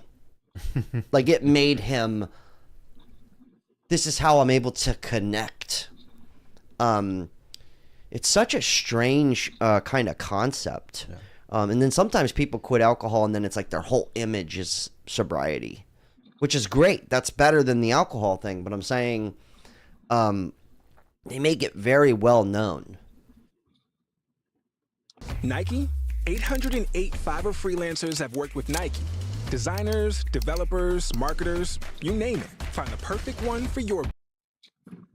Whenever I'm surfing on Instagram, there's a couple people like that where I'm like, all right, like, I get it, you know, it's like good, like awesome. But before that, the whole identity was just partying and alcohol. People are just getting hip, man. Just imagine if we told the truth a decade ago. Well, apparently in the 50s, people knew, but then the whole cycle, people died out. You want to kegger down by the moon tower. People aren't drinking anymore because it's expensive. Yeah, that too. It is expensive, man. When I was bartending last few years ago, it was, people were paying $22 for a fucking margarita. I worked at a high-end place, but like, I'm guilty. I paid $20 for a drink. I've been to a concert. I get it. Paid $18 for a Bud Light in Vegas. That was like, I couldn't believe that one. I'm sorry, drinking every day or multiple times a day is alcoholism. Yeah, people are getting hip to that. Alcohol isn't in the household budget. Let me see. I refer him to you if you have... Okay, hold on. Let's go down here. Yeah, but everyone vapes. It's just trading one vice for another. I gotta give it to the younger gen, though. They don't want to drink, which is good for the generation as a whole. Yeah, it's always going to be some bullshit. I'll leave the links to these people down below. But I think a big one is like, why were so many people drinking to begin with? It was the same thing as cigarettes, right? Like, you don't see vape commercials everywhere, or at least I don't. Do you see vape commercial? I don't think I've ever seen one in my life. Well, like smoking, you know, like how they used to say a glass of red wine was good for your heart. And we could all kind of say that's probably bullshit. You know, it's like the same concept when doctors were telling people, like, just smoke, it'll help you lose weight. This is in the 50s. Yeah. But smoking was everywhere. You couldn't go, everybody smoked. Everyone. Even the 12-year-olds were smoking. They were blazing them up. Everyone smoked. Everyone drank. That was kind of normal. Like, I'm someone who doesn't drink much, and if I go to a function and I'm having a fucking Sprite, which isn't good for you either, nothing's good for you. I get it. My point is if I'm not drinking, everyone around me is like, why don't you drink? There's like a moment where they go, so like you don't drink? Like what? Like something wrong? And I'm like, oh my God. But the amount of people, especially being in the bar business, the amount of people who would just blow it all. I mean, just the worst decisions ever. I've even made some terrible decisions drinking. And everyone knows Nestor has, that's for sure. Yep. Oh, yeah, we know. I think overall it's a good thing, but I'm going to end on that note. Everything's been geared. So many things have been geared around alcohol. Like the barbecue. Is it really about the barbecue? Is it about the hot dogs? Probably not. The concert. The fucking beach. The beach is the victim now. Going on a boat. Everything you can think of. Arcades, dude. I'm going to end on that note. Arcades have bars now. Movie theaters have full-blown liquor bars in movie theaters. Yep. Bowling, dude. Or I guess bowling was also always a little boring. Maybe bowling's always been around beer. Okay, maybe I take that one back. Golf. Fucking golf. Golf's also pretty boring, so it kind of makes sense. Alright? Anyways, I'm getting the hell out of here. You guys leave your thoughts, okay? I'm about to go chug a fub. I'm about to go get a fifth. I'm going to get hammered. I'm going to hit the mall, cruise some chicks. Get the hell out of here. Nestor, you good? I'm good. All right. The AI coding You just be agent 100% showdown. The first G on that shit, man. Don't nobody really do that drinking shit no more because it's kind of stupid. I mean, you might get a bottle and bring it to your crib and shit like that, but a lot of folks just don't do it because it's like you got to drive to go somewhere. Most of the time, if you drink, you don't want to be at your crib. It's lonely in a room, so you vibe. You want to get a party or something like that going or something. So, I mean, it's just not that many parties going no more because everybody likes the sanctity of their own space nowadays, and it's just, it's one of them things. One of them things.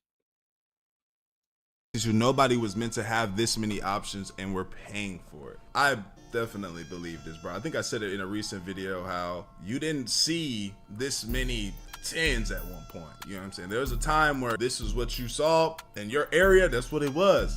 Then the internet has exposed this different level, especially with exposing bodies. And that be said, Puzzle Social Stream every Monday, Wednesday, Friday, 5, 6 p.m. Let up. All it takes is one scroll. You bad. 10 out of 10. We would never see this many bad. And then they bad, but then they also be damn near naked. You know what I'm saying? And you be like, your brain is like, oh, you got to be able to see through the smoke, man. You know what I'm saying? Women at one time. Guys aren't meant to see this many hot bitches. Back in the olden days, they would see 200 baddies in their whole life. And now it's like they are desensitized. The problem is y'all let social media think you had all these options. Baby, you ain't got no options. Fellas, stop thinking you got options. You do have options. But the issue, I feel like, lies when you are, trying to settle down and you can't settle because you constantly thinking about this person, this could be somebody here, this could be somebody here, but there's plenty of options for both, for male and female. you could get girls like this, like this, like this. It's not real. This is the most baddie saturated era in human history. Right. Back in the day, your dating options were probably the nice girl from church who sat a few pews down, or the handsome young man who held the door open for you at the grocery store, or maybe even the delivery man who smiled a little too long when he handed you your package. It was limited, it was human, but it was enough. Fast forward to today, you can scroll past 35 faces on Tinder before you even brush your teeth. And you may be thinking, isn't this a good thing? there are so many options, that means everybody can find their true love, right? Wrong, because too many options isn't creating more love, it's actually killing it. Welcome to the Girl Talk. For sure. Absolutely. It's just too many. It's too many many cooks. faces. If you can't like take a Too step many back cooks. and realize Too many cooks. you're gonna Too run many into something cooks. that's going to for It's my people just in a our lot of- relationships. If you can't take a step back and realize you're gonna run into something that's gonna, shake up the boat. And you might be thinking about jumping ship and trying to get back on your boat real fast because you wanted to go and be a pirate and get on somebody else's boat, get somebody else's booty. It gets scary, bruh. You need to understand that your boat, you know your boat, you rocking with your boat. It's a beautiful boat. There's going to be other beautiful, larger boats. But this is your boat. You feel me? This is your crew. Here, your shipmates and everything. Don't sink your boat or get your other boat raided by other pirates because you wanted to go jump shit. You didn't know you needed. Now, I'm not saying you have to subscribe. You're classy. I know you don't just give those out for free.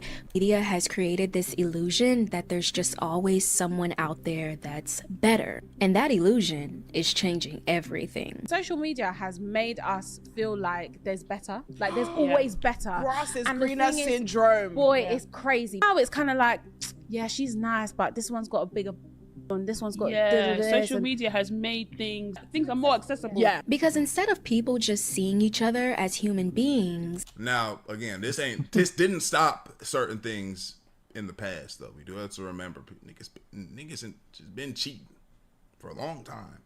From the beginning of time to come. But maybe the rates are higher, but it's been happening. It's starting to become like scrolling through a menu. You glance over the menu, see something you like, you may want to sample it, if you catch my drift. But if you don't enjoy the full meal, what are you gonna do? You're gonna push it aside and order a new one. These young girls, they have so many options for guys. So these young girls, they f around with guys. Guys are disposable. They don't give a shit because they have too many options. And it's literally like abundance times 1,000. Dating apps. That's true, but it's also like, I feel like that's real life as well. Like, I guess it just adds a different element because of social media. Like maybe and the real beautiful woman in her area is getting hit on by a bunch of dudes, but then it got really crazy when the internet came and the NFL millionaire was now able to access her, when at one point it's just the relatively wealthy guy that better did. But now, you know what I'm saying? And you can see Drake in your girl DMs now. It's different because now the internet. So there's that also. Make it seem like endless options are a win, but the real win is when scrolling actually gives something back to you. And that's exactly what Cash Giraffe, the sponsor of this video, does. Oh, I like that. Great brand integration. Great job. I hope you make good money off of that. 900 phone else. Something else being endless attractive people. Back in the olden days, maybe 20, 30 years ago, I'm only the olden days 20 something, so don't fact check me because I was still in diapers. But your dating pool was whoever you bumped into at work, maybe at school, through friends. And you kind of had to put in the work to find your true match. In the 70s and 80s, meeting someone meant putting yourself out there. You'd strike up a conversation at a party or lock eyes at a bar or nervously dial their home phone number after getting it from. That's crazy. That one right there is crazy. You know what I'm saying? She give you the number, it's a home phone number, so you got to call and somebody pops in, hello? That's a quick, easy, boop. Hang that up. You feel me? But if you really feeling is so-and-so there? Who is this? Exposing, you didn't have no privacy back then. A mutual I couldn't There imagine. was no swiping. There were no algorithms. It was just good old-fashioned courage and luck. If they weren't your type, maybe not a match. Tough luck. You either settled or waited until fate brought you your person. That's until dating apps came onto the scene. Apps like Tinder. I would say it's like having another producer in the room that knows exactly what your song needs. I know you guys have never used samples like this before. Have you guys ever wished that your sample library knew exactly what your track needed? This is Co-Producer, the fastest way to find samples that fit your track. It listens to your track and pulls in samples that fit the rhythm, harmony, and key. Hinge, Bumble suddenly turned what used to be rare into something endless. So instead of maybe meeting someone at school, at work, on the bus, now you have a whole lineup of strangers in your pocket waiting to be swiped on. Suddenly, love stopped being a slow burn that you just stumbled into. It was something quick that you could find straight from your phone. And at first glance, people thought this was amazing because that excitement of my dream man may bump into me at work turned into my dream man is right here in my phone. Y'all are always asking me, where do I find the men that I be talking to? I just find them online, okay? And ain't nothing better, no better dating app than the OG Tinder, okay? The best dating app is Hinge. They literally say the app that's meant to be deleted. If you cannot find somebody on Hinge, it might. The dating app thing is too, like, crazy, bro. That's call me old school, whatever it is, you know what I'm saying? I've never been on that, but just the idea of, okay, somebody came up, boom, you know, I guess we're both mutual interests. We're both trying to find some type of romantic situation, whether that's a relationship or that's a you know, a good time. But like, I guess it's just not the vetting process that I like. Like, I like okay, I've seen this person, I've had this conversation with this person, it don't look like, you know, maybe it was a hi and bye, then maybe it was a quick conversation and it was a boom and we've seen this, but I don't like the pull up, yo, you know, pull up straight to a B&B, like imagine pulling straight up to somebody's spot off of not even knowing what the deal is, you know what I'm saying? Like that, I guess to me it's crazy, but to others it's not. But there need to be some type of vetting process. I advise anybody that's doing something like this to at least y'all go eat something real quick or meet somewhere. And then if y'all like, oh, let's get it popping, or we go to the crib, and you just got to trust that when you get there, your kidneys aren't getting stolen. Your body's not being used as a drug mule or something. You feel me? What? Hopefully we'll... That boy jumped straight into some wild shit, didn't he? That risk. You feel me? Might just be you and your profile. But here's where it flipped. Because at first, it really did feel like you could meet your true love online. But then it stopped being about true love and just started being about swiping through everyone. Today I'm swiping right on every girl using Bumble. Cute, hot, ugly, and everything in between. Like I said, cute, hot, ugly. Yeah, I've heard that's the method too. Don't matter, just get them in. If I was to lower my standards completely, how well would I do? Hear me out. You could have the best first date of your life. Y'all both have the same humor. You're finishing each other's sentences like it's a cheesy rom-com. Everything is going great. But by the time you get home, you get a notification. Your phone lights up, and it reminds you that there are 30 other contenders waiting. And suddenly, that person that you just shared a special moment with, it isn't seeming that special anymore. Nowadays, you go on a really good date, you come home, you scroll social media, oh, that girl's hot, ooh, new Hinge match. All of a sudden, the date that you went on that was really good, that you would love to follow up with, is no longer relevant, and you're on to the next one. Here's where the term illusion of options comes in. We live in a time where you can swipe so much, have endless choices of love and partners, like this chick, that commitment stops feeling like a blessing and becomes more of a curse instead. Now we have... Because you start seeing, you look at everything that I'm missing out on. Like, that's the illusion in your brain that you start thinking about. Many people not wanting to settle, not wanting to be tied down in serious relationships because they don't want to close the door on possibilities that they've never even met yet. Imagine your girl posted this right here.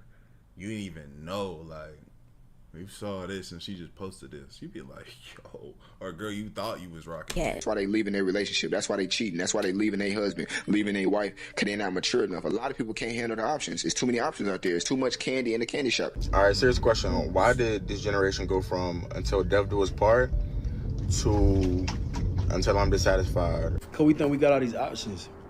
You know how many women in my DM right now? Why the f would I compromise on something with you when I could go out here and get a woman who don't care about it? So you may hear phrases like, why settle for less? don't let your boyfriend stop you from meeting your husband. I've seen that. That's sickening. That's a sickening thing to say. I've seen that. My ex was a great guy. Like, even after we broke up, still sending me flowers to my apartment. You know, like, just a great guy, but for somebody else. And we didn't break up because of anything that he did to me, anything that I found out or anything that I did to him. We literally broke up because just of small things that led me to understand that this was not my husband. And so I needed to make room for Yeah, see, this is somebody that you're not going to get happy. Like, she claims she knows exactly what she wants, and she thinks she can get exactly what she wants because of social media. Because of social media, she feels as if, bro, everything is not gonna be perfect with no human. You feel me? You gotta literally find, like, you gotta see this person and say, no, let us. But like, you're never settling. I'm not saying that, but you gotta understand, no person is gonna be perfect. Nobody. Why the fuck need to be perfect? It don't matter. my husband by exiting that relationship. And I'm not here to tell you to settle on the first person that you lay eyes on. I'm just saying that this type of mindset tricks us into believing that nothing is ever good enough. It's like trying to enjoy a meal, but you're scrolling on DoorDash at the same time. Of course, that meal isn't going to be as appetizing as the potential food you could have ordered. So a lot of people get this thought in their head of, what if? What if there's someone taller? What if there's someone prettier? What if there's someone richer? I really wish that girls understood that it's always a better man. Like, there's always a better man. I'm telling you. And y'all be so stuck on the wrong one. Bro, people ruining their digital footprint, bro. I'm talking people always, they ruining their digital footprint, bro. Your digital footprint. Imagine again, you just found this woman, you think y'all having good times, you ain't see no signs of nothing. She might not even feel like this no more. But then you see this video. And now you can't get this out of your brain. You couldn't. You would have to move on, because it's like, she's for sure. You said this, you believe this. You came on the internet believing this. Yep. You know what I'm saying? This is your thought process. Y'all gotta start putting yourself on my battery to get the right one. Be open to meeting a better man, because there's always a better man. A lot of you are moving like they're about to drop a new batch of husbands on a new batch of wives in 2025, and that's not happening. Like, what you see is what you get. I don't know what some of y'all think is out here, but you got somebody that's trying to be with you, trying to work it out with you, trying to communicate with you, trying to go out there wait for you. It's not even that you don't think they look good or don't think they're attractive or you're not attracted to them. You just genuinely can't control yourself. You know think that there is something better. It's the grass is greener on the other side on steroids. Because now it's not just maybe there's someone better out there for me. It feels like there are millions of better options. And I honestly believe that people get a hit of dopamine. How to get a sneaky link and you got videos popping up like this. It's like, bro, if you want to be or if you want to be single, popping out, going crazy, do that. But this is for the people that like claim that, you know, they want to be in relationships and this, that, and the third. And that even moving like that can get your head messed up though. You feel me? Until you get humbled by some situation. Either you get burnt, you accidentally have a accidental pregnancy scare. You feel me? Something. Or what's the other option? I think those are the only two. Yeah, those were the only two. They're swiping on these dating apps or going on Instagram to find their next sneaky link. Hot girls don't use Tinder to look for relationships. Hot girls use Tinder for constant validation. And here's the dangerous psychological twist of all of it. That little spark of excitement that people get, it's starting to become replaced with something entirely different. That's the slot machine mentality. They swipe, they don't like, so they swipe again, hoping that maybe the next one hits. Okay, I'm re-downloading Hinge. Guess what? You're gonna be so proud of me. Deleted Hinge off of my phone. Okay. But what if you could taste the movies? We turned that idea into an $11.3 million business with Wix. One movie night, we were craving this chocolate cake that we saw on screen. And we said, how cool would it be to put on an event where people are able to eat what they see on screen? For the first event, we're literally cooking like 80 cakes out of an oven in my apartment and running like up and down all night. It was wild. Seeing how I downloaded Bumble. I think it could be better.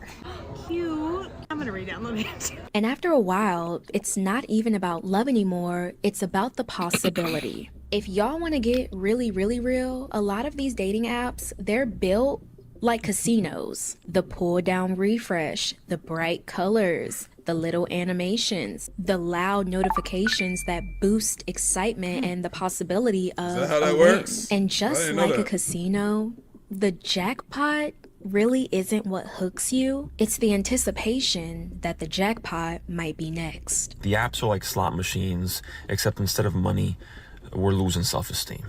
Right, you swipe left, swipe right, and boom, it's at 1 a.m. and I built a fake life in my head with someone who hasn't texted back in like 6 days.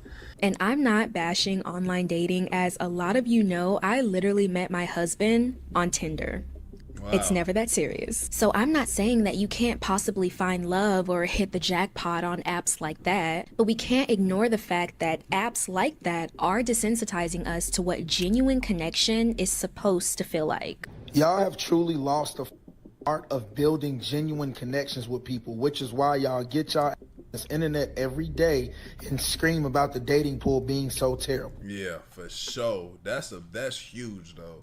It's like you can tell when somebody has not had a lot of go up to a woman, hey, what's your name, this is that, or have those types of conversations, because it's either an excuse that why they don't want to do it, but they constantly all the time on the phone trying to make a play.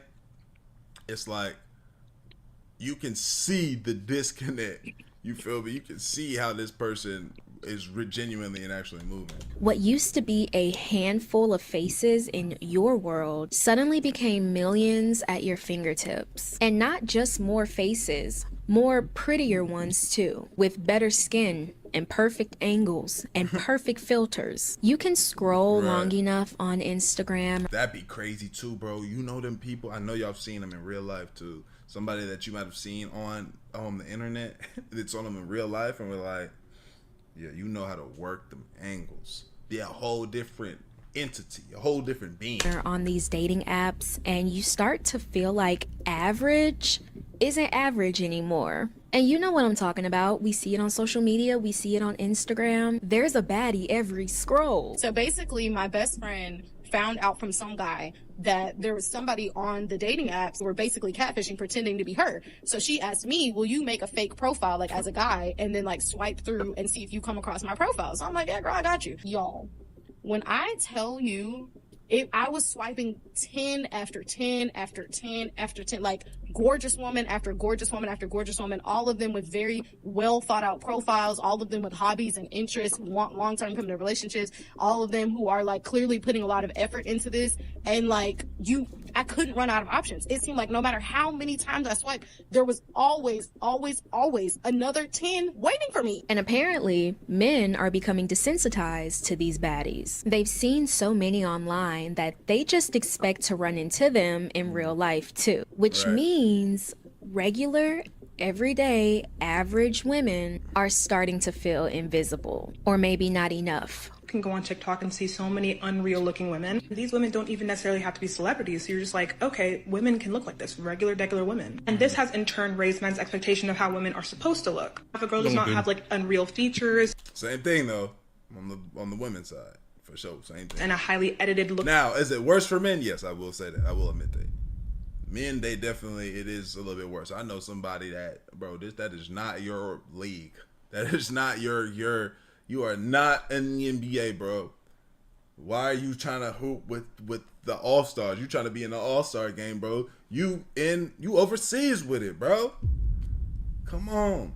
Don't do this to yourself, and don't do this to us. We in public, bro. Face, she is mid. You'll see a baddie and it's just no longer rare to you. You can open Instagram Reels and find 10 other carbon copies. You see why this baddie overload is a bit concerning. Most adult women do not look like these perfectly filtered, most likely altered baddies. And if I pop examples up on screen, I'm not trying to talk about any of these women in a bad way. It's just to show how copy and paste this aesthetic has become. Anybody else find it a little scary how everybody literally looks the same, from the BBLs to the lashes to the weaves to the makeup to the outfits? Like, it's really starting to get a little scary. And the aesthetic isn't the only thing that's copy and paste.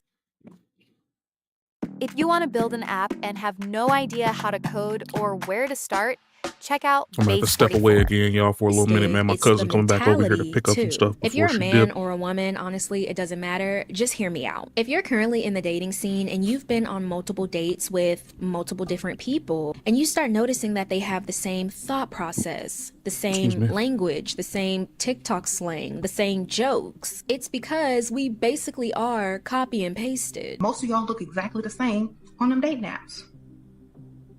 Got the same weave, same lashes, same butt pic, same profile. Y'all all look the same. I don't know about y'all, but I haven't been this uninterested in dating in my entire life. Like, it's like I'm finding this. It's an interesting angle for this video. He's at the bottom of this half of the screen. I know this has nothing to do with the video, but it's just interesting how he's bound down here. He left all this headroom up here. Why would he not kind of put himself? Everybody, and I don't like it. Nowadays, it's social media that's teaching people what's supposed to be done. Video from the composition. body altercations. Yeah, you be seeing now right there. This ain't never looked good to me though. This ain't it. I ain't never looked at no BBL body and was like, feel yeah, this that's is what I only want. This is only a this right here, these photos are some athletes, some real rich Houston 30-something-year-old dude's wet dream right here. You know what I'm saying? But this ain't this ain't hard to me though. From the body altercations to the makeup looks to the trend. This again, like she said, like you can literally see all these people within themselves. Like these almost all could be the same person in different times in their life. Maybe not this one, but you know, different hairstyle. You know, everybody is. These women right here are looking the same. Trends to the aesthetic. Even the fits. Everybody is basically the same. Now, I did a whole deep dive on this topic in my video, We're All Clones Now. You can go ahead and check it out somewhere up here. But let's be real, we live in a society that rewards the same looks, the same aesthetics over and over again. So, if a perfectly average woman pops up in the dating scene, she's now competing with those other women. Yeah. And then she starts to do the things to look like these other women. If she comes into the money, if the money gets to her, she will now try to alter to look somewhat this way, the best that she could. Let's be real. She's competing or they don't. And like she said, with the perfect skin, the perfect body, the perfect teeth. I tell you, dating apps do not make you feel pretty. They don't make me feel pretty. Being ugly on Hinge in reference to how bad I feel when I use dating apps. I find every time I get on Hinge, my self-esteem goes through the floor. Anyone that I like does not like me back. And anyone that likes me makes me wonder why, in what world, we would be a match. But look how y'all doing though. You can't do that too though. I feel you. You know, I'm hearing you. But come on. You know what I'm saying? You can't do that. Get a man a chance. You know what I'm saying? You feel me? And listen, I'm not saying that women have to compete over a man's attention. You don't have to do that, trust me. But let's be real. Let's touch grass for just a millisecond. Can we do that?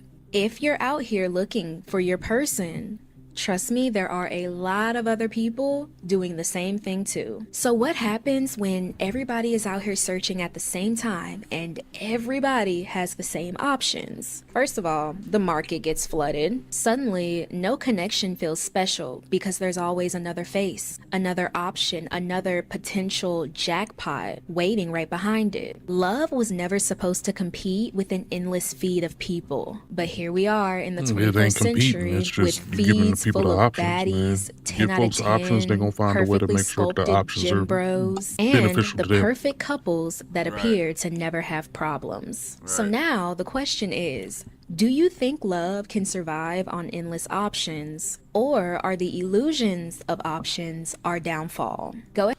I think both. I think it's just gonna take the person, it's gonna take the people that are moving in this direction, in relationships, wanting to be in relationships, or just period, just in general, are going to take a step back and realize there's only going to be so many that do. You know, unfortunately, you feel me? You're gonna have to bring a lot. Like now, people are so like you have to bring very much equal value to those relationships now. Like that's how it seems. You know what I'm saying? Like for people to say, no, this is the one. Okay, I'm very, very happy here. And, you know, I don't know how that looks. Y'all know my situation. I broke down how my situation is. But my mindset though, you know, yes, do I see all the different beautiful women? Yes, I do. But at the same time, I just value my situation that much. You know, don't want to jeopardize it. I don't know. Y'all let me know what y'all think though. Like the video, sub up, comment, mention for the channel. I love you. I appreciate y'all. Great for y'all, bro. We are gone. HD, let away.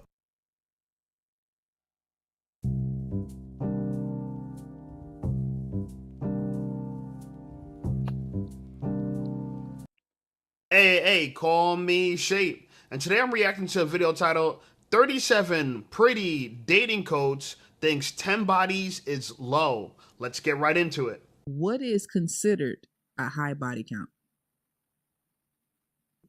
15? Don't ask me that question. Please don't. I don't know. Kenny, what's a high body count? I don't know. I think it depends on your age. Also, let's say before 35. 15? That's a person a year since 20. Like, are you never in relationships? I don't understand. I feel like relationships kind of preserve you. They save you from the street. This is true. Right? That's amazing. I'm not going to. So wait. Okay, so you're giving the allowance for a person a year? Are we saying that if you sleep with a new person every year, that's acceptable? So if you're so 35, if you slept with one person a year, that's a low number since 20? Yo, and this is who you guys take dating advice from. I'm just saying. Now, this is a pretty long clip. I'm gonna skip through because I found another interesting part in this clip. Take a look. Because I'm disciplined, not because I want to be. So I believe it's because of the result that I want. Yeah. So I feel like this goes into upbringing again. That's believe it or not, because I'm gonna let you know right now, my body count is not 10. Okay, it's not. I mean, you had a baby at 13. Yeah, you're right. You're right. It's the first. You got 4 kids. This is true, but only 3 pregnancies because you got twins. Yep. So I kind of grew up in an age where sex was so amplified. Like I know somebody who's had sex with over 400 women. Real talk. Where do you find the time? Like so. Here's the thing though. And she's going to the men that slept over 400 women. Okay. That's acceptable for men, okay? It's not the same. I don't know why we compare the same. A key that opens up many locks is the master key. A lock that's opened up by any key is a shitty lock, okay? Women, you have the lock, okay? But since there's so much discussion about this, I found some other videos I thought was interesting. Take a look at this. And God forbid a man was to ask me my body count. 1, that would be the last conversation we would ever have, most likely. And 2, I'm gonna lie because it's none of your business. Like whether it's a low number, mid number, high number, it's none of your business. Like, and when are men gonna get that through their head? Like a woman's body is none of your business, ever. So your body's none of our business, but we gotta protect, we gotta provide for you. Are you sure? Are you sure? You sure when you buy a car? Does a Carfax, is that none of your business? Or whoever owned this car before you, it's none of your business. If you bought a business to figure out the endeavors of the business, you tell me the accounting's the book that's none of your business what went on with the business? Only for women they make that exception. Only for women, right? And they say, oh, women are not protected, they're not provided for, because you guys want to keep everything a secret, but then you want us to own you or protect you or being responsible for you. It makes no sense. Anyway, here's another delusional woman talking about body count. Take a look. Men love women with high body counts. You know how I know? Because you would spend all your life looking for this quote-unquote conservative virgin, less isk woman, right? You marry her, you have children by her, she's the best, You spend, you get a house together, cars together, you create this life, and you will risk it all for a woman, maybe even multiple women, with high body counts. You will risk your house, your car, seeing your kids, your conservative wife that you say is just so rare and she doesn't have any body count and she loves me and I'm the only man. You'll risk all of it. Half your money. All of this shit for a woman with a high body count who can perform and do all of these things that you like, that little trick that you like, because she has experience from the multiple partners that she has, because she has explored life. Yeah. She has explored in different things to see what she likes and what she doesn't like. So it's proven to me that if this woman with the high body count is worth risking everything that you have, you love a woman with a high body count. Like, it's so funny. Women say that men will sleep with anybody, but then they turn around and say that, oh, whoever we sleep with, we love. Are you sure? Which one is it? Or will we sleep with anybody, or whoever we sleep with, we love? Make up your mind, because you're trying to say that we're going to risk our life. We're going to search for a virgin, marry her, right? Clearly, we don't love her. We don't love her. We're going to marry her, have a family with her. But the woman that's the mistress, we actually love the mistress. Are you sure about that? Is that why there's so many 304s out here? Because they think that who you risk your family for is the person you truly love, not the person you actually give the ring to and the family to? Here's the reality. Men, we have been shamed for the fact that we want variety. It's just the reality. We want variety. Okay, we want concubines, but we've been shamed in this Western culture. Oh, you can only have one wife and be monogamous and be monogamous. Meanwhile, 80% of the women only want the top 20% of men. There's not enough men to go around, so guess what? You have to share them. And as men, we want to be high value and we want to be shared. But just because I sleep with a woman doesn't mean I love her. That is the misconception. And this is where a lot of women go wrong. And this is why they think they need to get their body count up. It's a bad idea. Anyway, I found another video that this man, he kind of breaks it down. Take a look. Hey, listen up, Shape Squad. Are you tired of being ignored by women? Well, download my free ebook, Be Attractive and Shut Up. It's going to teach you how to master attraction, build unshakable confidence, and win with women without words. Book from nobody like that. What you're doing for her Just a and what random ass book. 3, 2, 1, take it up, let's go. We're sweating, huh? This incline. God, I love it. What you're doing with her is not that special. And not only that, but as women's body counts go up, so do their expectations that they have in terms of finances that should come from men. Let's say bodies 1 through 5, they all hit from just conversation on the phone, or they saw her at a party or something like that. And then bodies 5 through 20, let's say they took her out on dates and they wined and dined her and did all that shit. Now you meet her and she's saying that she doesn't take anything besides 5-star restaurants. That means that the price of what she gave to other guys, she's literally inflating it, even though it's not even as special as what she gave to those other guys. Don't follow all this feminist propaganda that tries to make you think that men and women are the same. We as men all know that we respect dudes who get hoes because it's not an easy thing to do. In our society right now, putting yourself out there like that and facing rejection over and over to get women, it's kind of like the hardest thing to do in terms of like social dynamics. And so women who it's so easy for them to just accept what comes their way, if they just let every dude into their life, that's just... All right, hold up, y'all, man. I'll be right back. Cuz is here.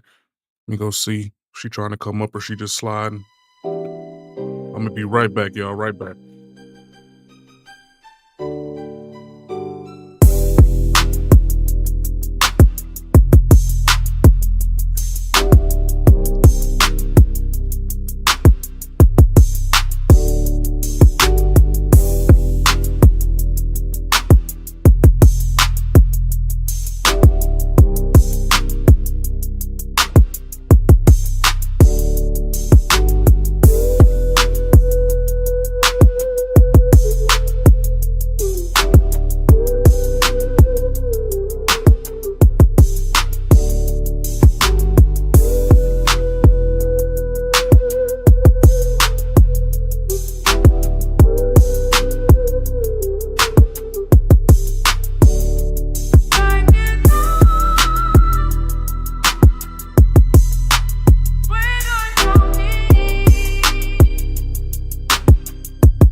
My bad, my bad, my bad, bad, my bad, my bad, my bad, my bad, bad. I'm back, I'm back, I'm back. I'm sorry, I'm sorry.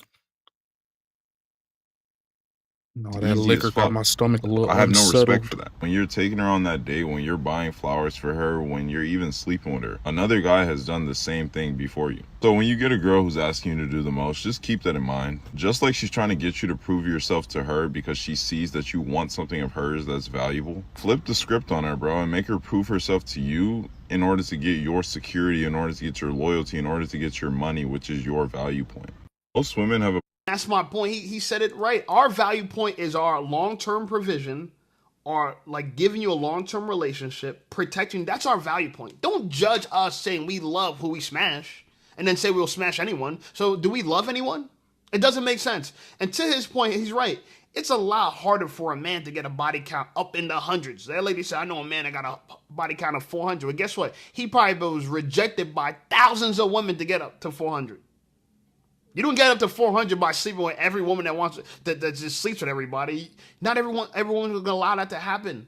Okay? Even hoes reject people. People don't understand it. Even hoes reject men.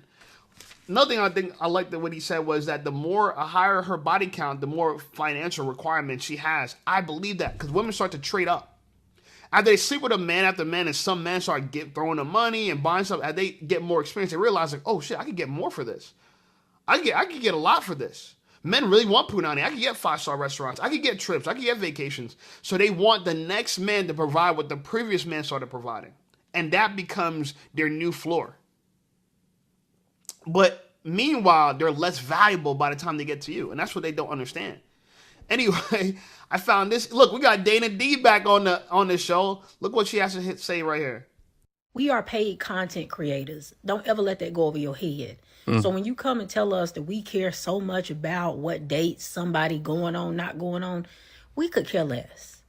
We don't care about a group of undesirable women sitting in our comment section arguing for days and days about imaginary dates that nobody's asking them on that they wish they had the opportunity to turn down. The reason you hear frustration in our voices when we make these videos is because we're tired of this topic coming up. Yes, we'll still make videos about it and get paid. It's easy money. But it still doesn't take the frustration out of the fact that y'all run this same argument every 3 to 5 months. It's annoying. And like I said, I love easy money. I love easy money. So making y'all get triggered and argue about who got the highest standards for a couple days, knowing that we can look at your life and tell what type of standards you truly have, right? We can look at your baby daddy. We can look at the lifestyle you live. We can clearly see what type of standards you actually really have in real life. It doesn't matter what type of dates you telling us you turning down. We see how you live. To get started in data analytics, you don't need previous experience or a degree. The Google Data Analytics Certificate will teach you to code in R. And I'm going to tell you, Dana D's heavy head ass always got her head in the corner. Head ass. It's so funny to me. She just said something I thought was very interesting. She said she loves easy money because we're paid content creators. Listen, by the way, content pays for my lifestyle. I'm gonna keep it real with you. I pay the rent with YouTube money. I'm gonna just be honest with you, okay? But I don't think it's easy money. I work hard for this. I don't know about Dana D. I know Dana D should just take her head, put it to the side of the screen, and she makes videos talking shit.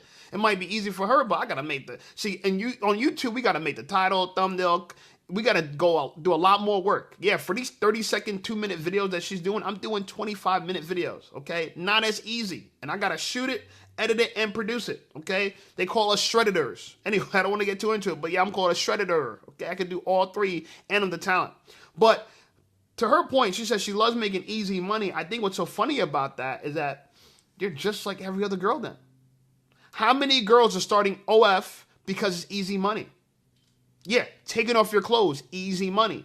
Dana, you're in your late 30s, you're condemning women, but you're just like them. That's what's so funny about these videos.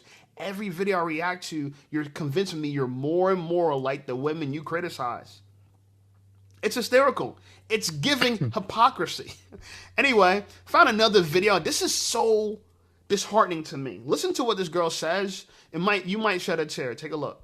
I'm 29, and one of my favorite group of people to follow on social media is older black women, especially older black women that's having it their way. Ooh, That perspective is honestly just so necessary because we just live in a society that tries to act like aging is like the worst thing possible. But let me tell you about the women who are popping their shit. Like the hot shit don't stop. I'm watching these women literally live like wine, dine, buy what they want, eat what they want, do what they want. And it's just so fly and so admirable to me. And I want y'all to know that that's who's running TikTok. I'm sorry. If you're not following the 40 and up creators on here, they are taking it and looking damn good while doing it.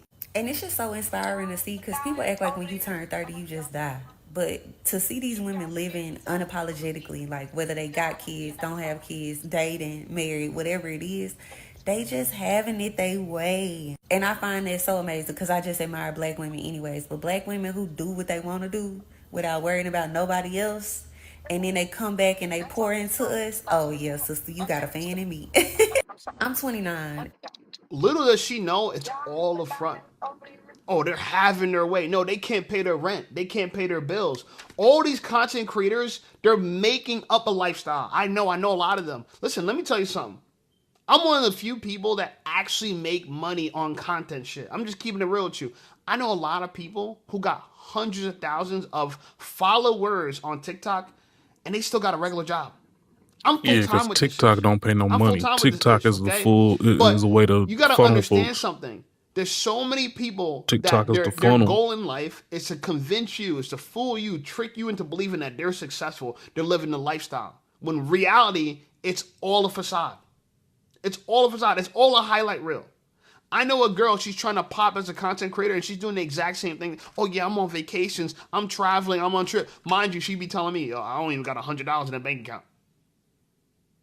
Then, boy, how come you're this, you're that, you're all over the place? I know people, they'll go to Greece, come back and can't pay their rent.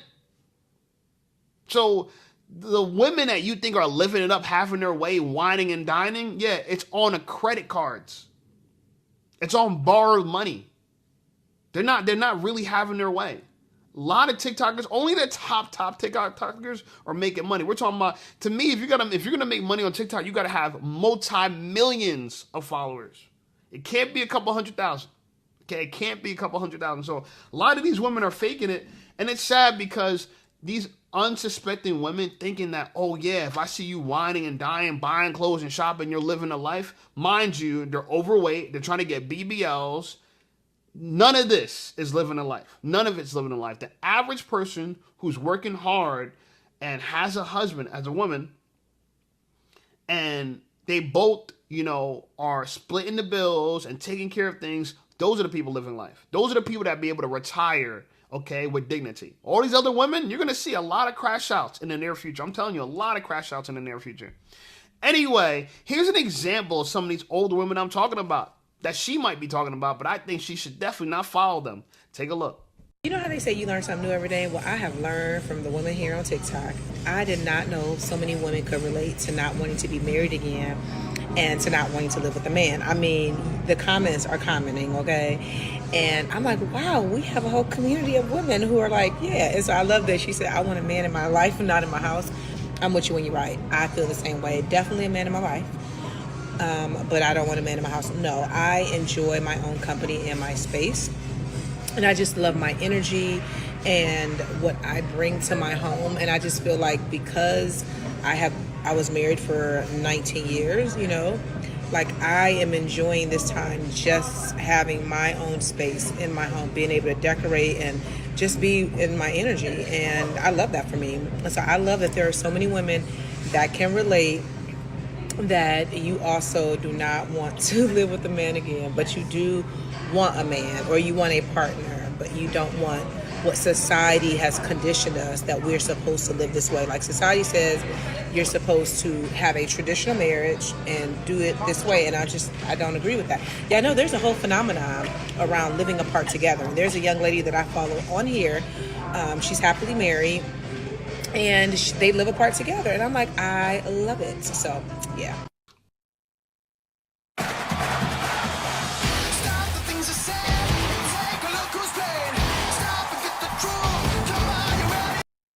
Fuck out of here.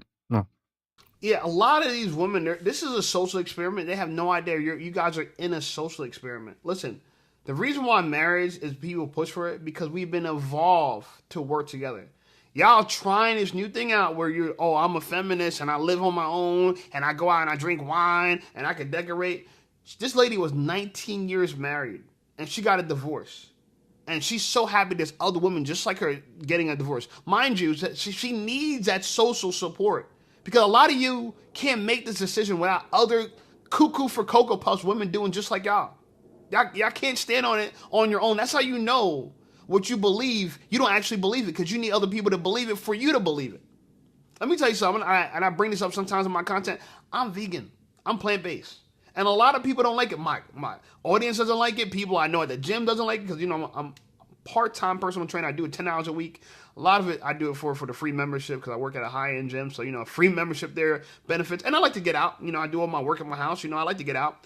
But most people I know are not plant-based. And I don't give a damn. Do what you want to do. Okay, I had heart disease and I've able to turn my life around by eating healthier. And so I don't need everybody to approve of what I'm doing.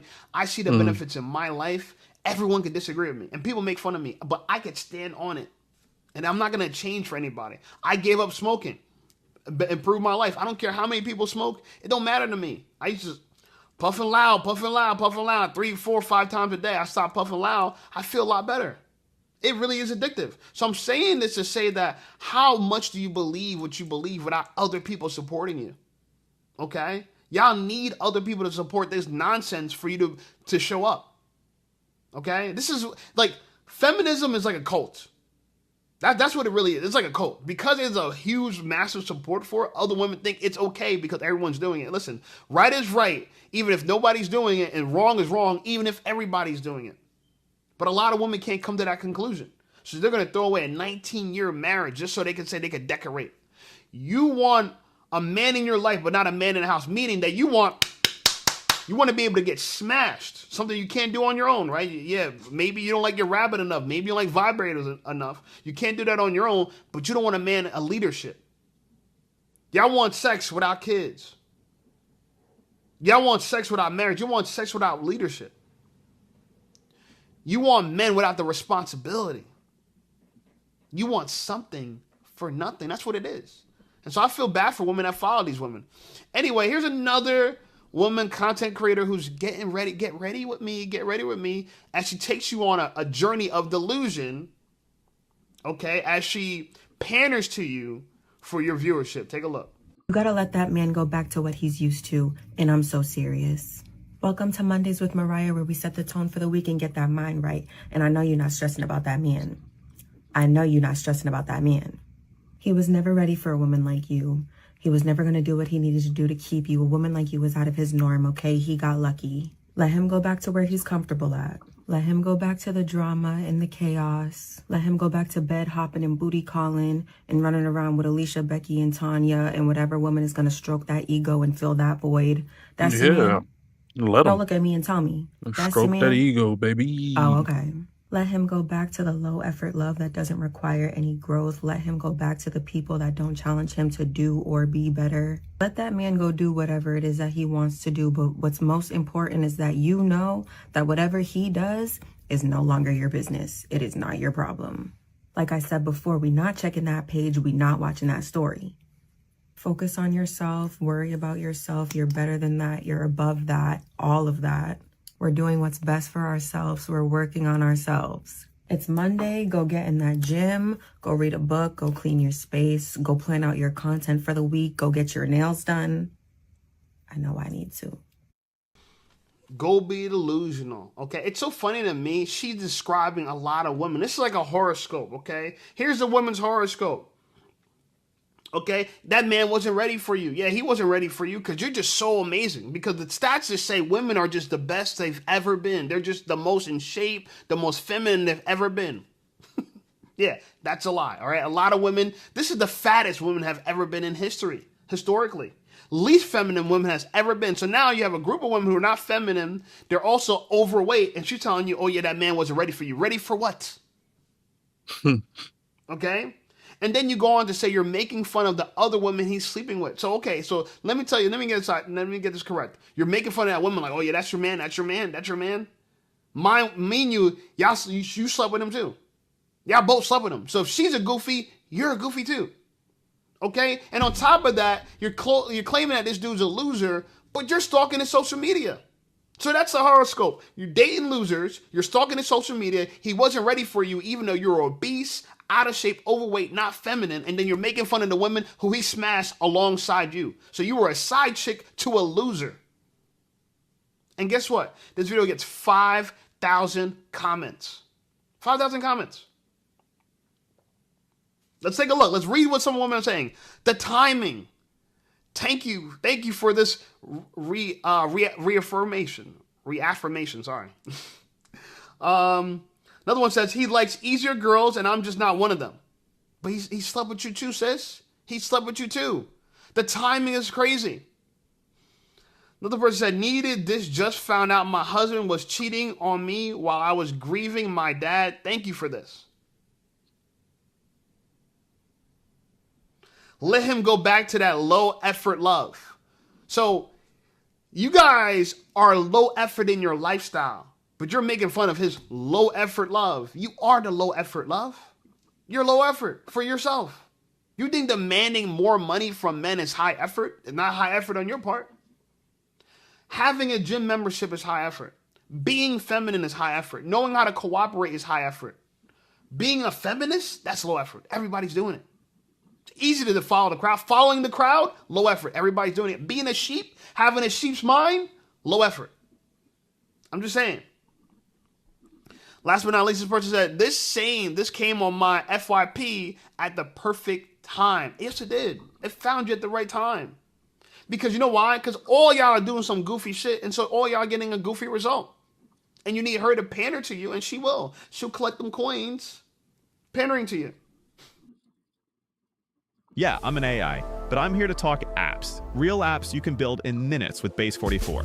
This finance app solves your business headaches, tracking invoices, managing clients, keeping payments in check, all in one place. Go to Base 44 and write your prompt, what your app should do, how it should look. Unbelievable. Anyway, I got one more content here. I thought it was interesting. Take a look. Okay, so we get it. We get that a lot of people do not like black women. We get that there are men out there that will not date black women. But what is it that everybody constantly has to tell us? Why do these people constantly tell us, hey, we don't date people like you? Okay? Hey, we don't like black women. Okay. You cannot like us from over there. But y'all have no problem letting the world know that y'all don't like niggas. That y'all tired of niggas. Y'all have no problem letting the world know that you tired of white women and feeling like they always trying to steal everything that black women do, have, this, that, and the third. I'm confused. Instead of worrying about why everybody's always talking about why they don't like us as black women, why don't you ask your fellow sisters on why this is happening? You might get that answer. Because unfortunately, a lot of you guys are making it easy for people not to like black women. And I am a black woman. A lot of y'all are not easy to talk to. You have attitudes as soon as you look at somebody. You always got a stank face. You think the world's out to get you. You're always acting like a victim. No accountability. Y'all always trying to tell everybody to mind their fucking business, but yet y'all in everybody else's business as well. Y'all dress like hoes and then wonder why you get called and treated like hoes. And then tell everybody that they should not be, worrying about the way that we dress, this, that, and the third. If you look like a hoe, you're going to treat it like a hoe. Simple. A lot of y'all are not kind. Y'all are just not kind. I hate to break it to you. Yeah. You must be a girl's girl. Talk to him. That makes sense. Look at that. You must be a girl's girl. Because why? What a girl's girl do? A girl's girl will lie to her sister. That's what it means to be a girl's girl. Lie, pander, deceive, delude. A man's man would never be a man that deludes another man. A man's man will be a man that tells the truth. This lady told the truth, and I respect her for it. There's black women that understand this, and black women that, unfortunately, you're going to have to deal with the consequences for not understanding this. Anyway, like the video, subscribe to the channel blowing up. I appreciate you guys. Check out some of my other videos, and I'll see y'all over there.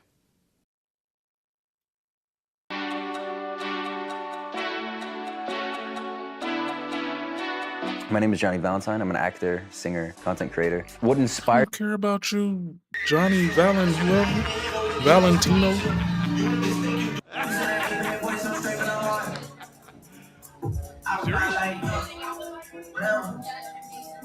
Seek singles mixer, it was a fail. You Y'all do not have to lose. go. I went so y'all didn't have to go. It was all females in there. When I say it was all females in there, I posted my video around like 8:30 and it was not a lot of people in there. Around 9 o'clock, it got packed. Like it got packed full of women. It was like 10 men in there. Winter is coming. Winter is coming. You see that? Winter is coming. Winter is coming. That is hilarious.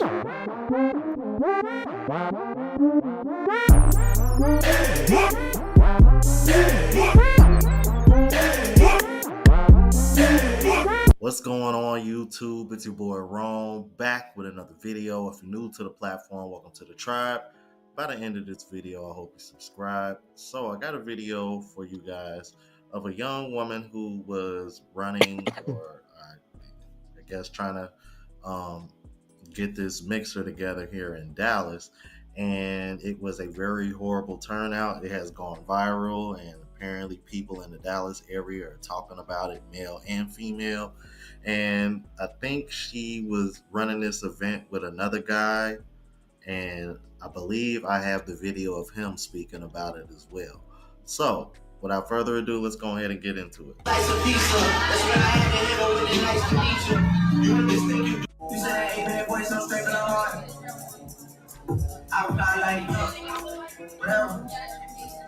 Seek singles mixer, it was a fail. Y'all do not have to go. I went so y'all didn't have to go. It was all females in there. When I say it was all females in there, I posted my video around like 8:30 and it was not a lot of people in there. Around 9 o'clock, it got packed. Like it got packed full of women. It was like 10 men in there. 10. And like half of them was with their girlfriends. I was like, did they not see the memo? Like the memo, like, what's going on? Oh my God. And it was a $20 hookah. The hookah was $20 and then it was $10 for gratuity. Like, why they just didn't put $30 on the flyer? I was super blue about that. And then it was just like the girls told me. But I was optimistic because Seek normally has men in there. I ran into Brandon from Dallas. He ended up coming and he was like, I tried to tell the guys. And the girls were looking good. Don't get me wrong. Y'all came in there stepping. Y'all came in there with that ish on. And I absolutely love that for y'all because y'all really looks good. But like, don't nobody care. Oh, I don't know. Y'all don't have to go. I'm not going back. I'll be back on a random day. Go on a Sunday. When the game is on, the guys be in there. But at that singles mixer, 0 out of 10. 0 out of 10. Yo, I ain't even gonna hold you. A brother like me would have showed up for the hookah. $20? Yeah, run it. I ain't fucking with no damn hookah. Are any of us really surprised? I mean, I don't understand for the hookah. How this is like rinse and repeat. Women keep having these mixers in different cities, and it's almost as if like they're not listening to what one or the other are saying. All of y'all are having the same complaint. Men aren't showing up. And then we sit over here and tell you the reasons, and then all you do is diminish those reasons. Look, go back out there and do it exactly the same way the next time, and hope that you get a different result. And it's kind of getting annoying. Like, you know, I've heard everything from we don't want to go because we're tired of the rejection.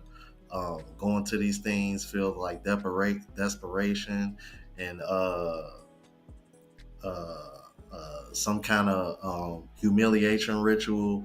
I'm also heard complaints about men saying that, you know, the things that you hear women complain about when they go to this, how they say most of the men there aren't attractive. Forget the fact that there's not that many men there. Y'all claim that y'all aren't even attracted to the men that are there. So why would that incline for more men to come when the few men that are coming y'all don't even want? You see what I'm saying? It's like shooting yourself in the foot, but they don't want to hear or see that. So I've seen this girl talk about the single mixers. I guess she's in Dallas. and talking about how like there's not a lot of black men that go there. And I didn't see her video until after a black man had basically stitched it and was talking about it. Like, he doesn't want to pick up another bill. Like, he didn't want to be a part of the roster, and didn't want to be with a woman that was going out on multiple dates. And while I understood the sentiment, it was just like, I get that, but like, y'all men as a general, like, y'all are also going on multiple dates. You know what I'm saying? Like, it really shouldn't be that hard. Once you meet a person and the vibe is there, that person's going to make time for you. If they're not making time for you, they just don't want to be with you. And I think we're missing those social cues. Now, I'm not a black man. I can't speak to why black men don't go to social mixers. I live in Atlanta. I think why men aren't coming to the social mixers in Atlanta is a completely different reason than why they aren't coming to it to Dallas.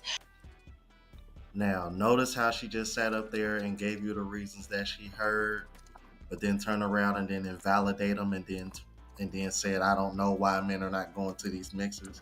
They told you why, you just didn't like the answer. Right. See what I'm saying? Like I just said earlier, they diminish and invalidate men's experiences. But we're supposed to validate theirs 100% of the time, right? Okay. But a lot of people kept bringing up, like, if they were the top of the top, they wouldn't be going to a single mixers. And hey, I get it. I can't speak to that. That's true. However, I just feel like the issue with dating has transcended beyond that. And even men thinking about dating a woman and feel like they don't want to incur another bill, it indicates a whole nother issue about the mindset that black women have and the mindset that black men have. I also saw a lot of black men saying, like, you told us to leave you alone. You told us you didn't want a man. You didn't need a man. And I feel like that's a very cheap, easy cop out. And I'm going to tell you why. Context matters. The quality of your AI's work doesn't depend on just raw intelligence, but on the quality of its understanding, giving AI a bigger context window. Weak ass ASMR shit out of here, man. Why? I just think, and again, this is just my woman's opinion. If you're a man and you disagree, feel free to stitch. I'm always open to the conversation. But like, I don't think of social media as real life, and I don't look at social media as the end all be all for what all men think about, right? We all know anybody can come on here and say anything they want on social media, and in real life, it's a completely different thing. But I think we live in these very extreme times. So when you see somebody make a video and say, leave us alone or whatever, like, you take it as that. But I feel like as a man and how you operate in the real world, it shouldn't be indicative of what social media is saying, right? Like, if I was supposed to live my life based off of how social media was saying, I would never go out. I would never meet anybody. I would never date anybody, because social media is just like an echo chamber, right? So it feeds you what. See, social media can be an echo chamber all it wants to be, but the echo chamber for women is not possible jail time, possible ruining of your entire socioeconomic leverage in the world. With men, you get caught a weirdo one time, and then all of a sudden, every woman in the entire world that you've ever dealt with is going to be chiming in, either saying yay or nay. I was just looking at a bunch of posts on my timeline for Facebook where a woman was like, if I hear a DL or a bi rumor about a man that I'm dealing with, it's automatically true. So you ain't even gonna ask no questions, figure out whether or not this is what it is or it ain't. So then what's the point of me even being out in situations at all? Then we still have the overlooming situations of just possible Me Too's, and your ass get just bammed up for nothing. There still needs to be absolutely no evidence at all to be completely crucified in the eye of the public opinion. I mean, are men in mass just coming up with this shit? No, we're not. It's out there, it's prevalent, and it's easy as fuck to see. And the higher you up on that pyramid of successfulness or high value or whatever you want to call it, the lower and lower your want and need to be dealing with any of that shit that could possibly jeopardize either your reputation or your actual livelihood is going to be needed. That's it. That's all you need to know. And then equate that to all the different single times, not even on social media, that in real life that we sit here and we're acknowledging that women are saying that they don't want to be dealt with. They don't want to be approached. They don't want to be catcalled. They don't want to be. I mean, shit. Just even I think it was the last video I had on here, man, where the dude was or where the chick was talking about she was completely repulsed by her husband's uh flirtatious advances. Like you've been married to this man and you thought that he was repulsive. And then when you notice that you fucked up and you want to switch your mind up and reverse the treads, then all of a sudden he's supposed to just go along with it instantly and change up. That ain't how it works. That ain't how it works at all.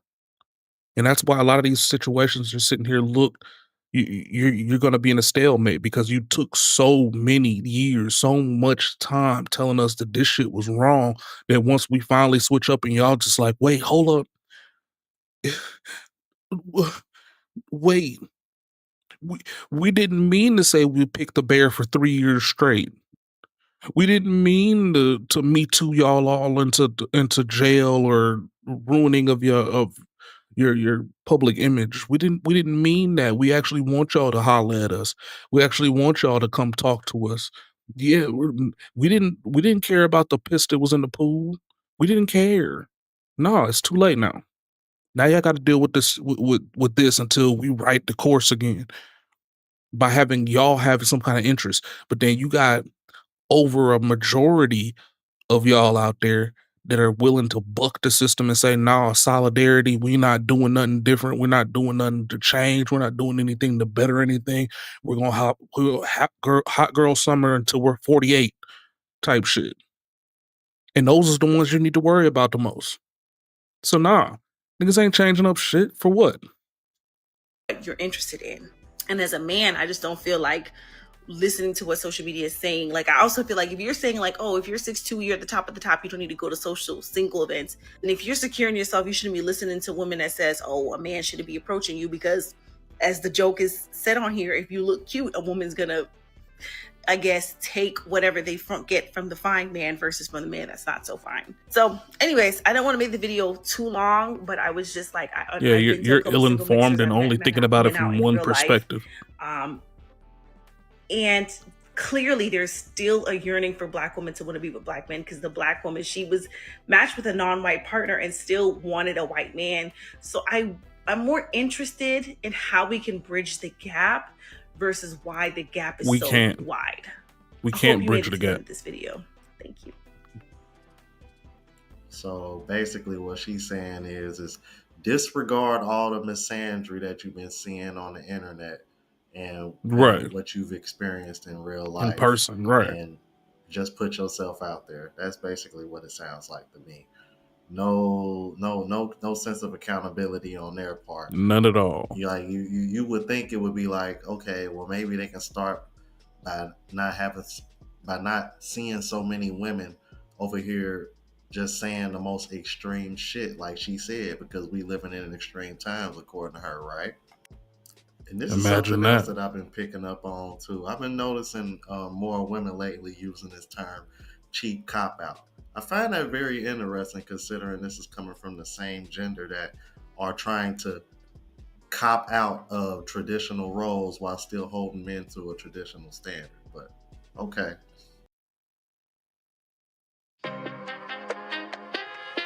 Beat the heat and bank the savings on a Peloton bike. Like, so I'm like, since we cheap going cop there, out my ass.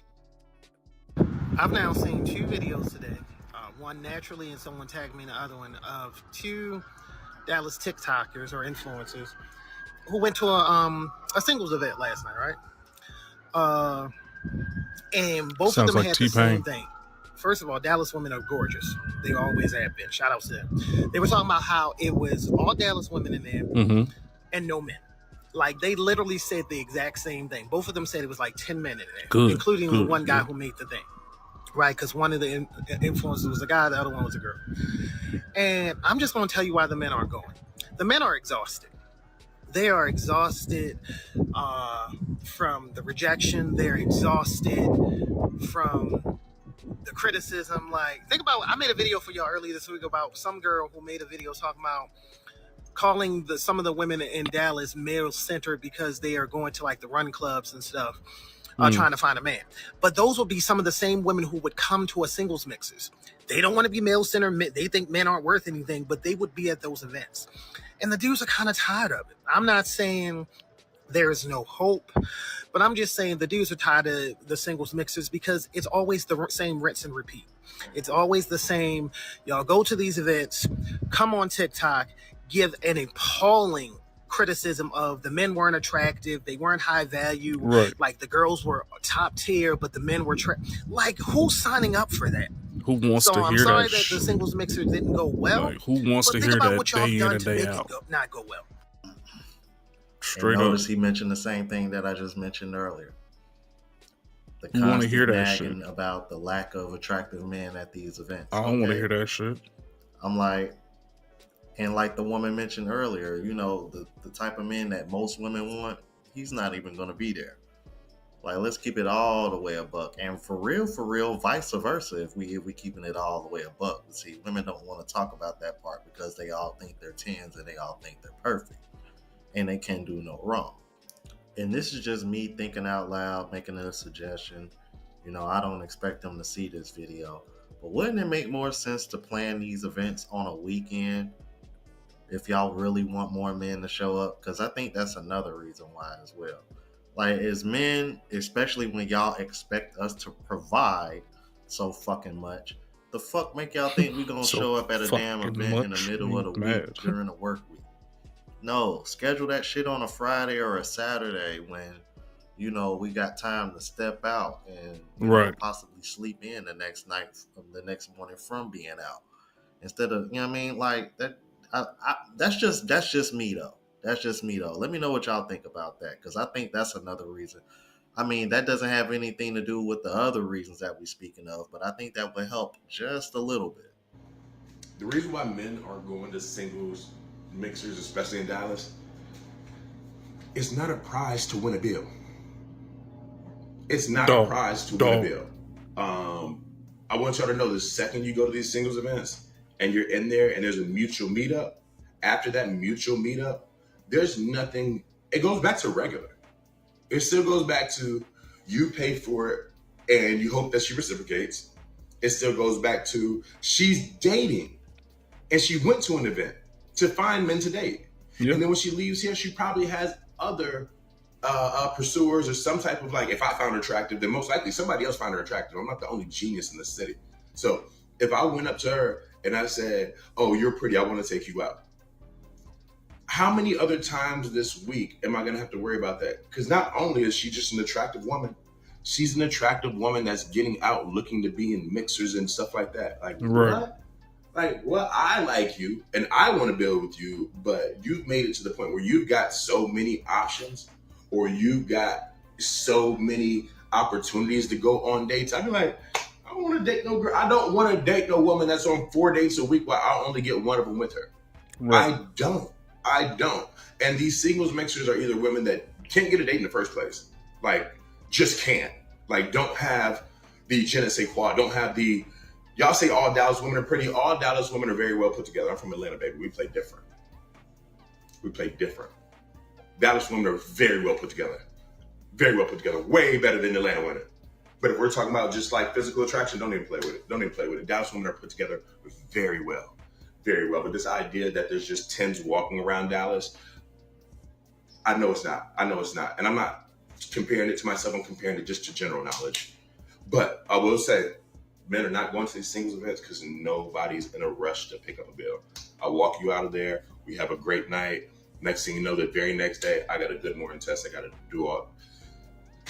I'm much rather. I'm a man. I'm a hunter-gatherer. I'd rather catch in the wild. Yeah, catch me in some mossy oak or something.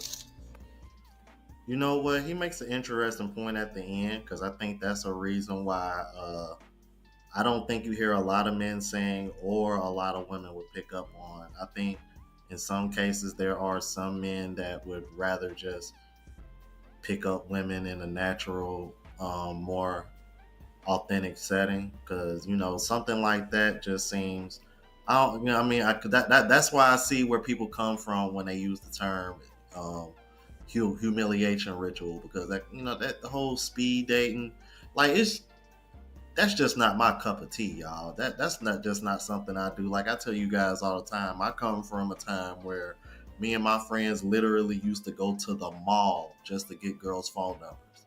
So, you know, when I hear this whole approaching and men not showing up at singles events, like it's always a bit humorous to me because I be thinking to myself, like, women and girls were way more attractive when I was in my teens and early 20s as opposed to now at the age of 40.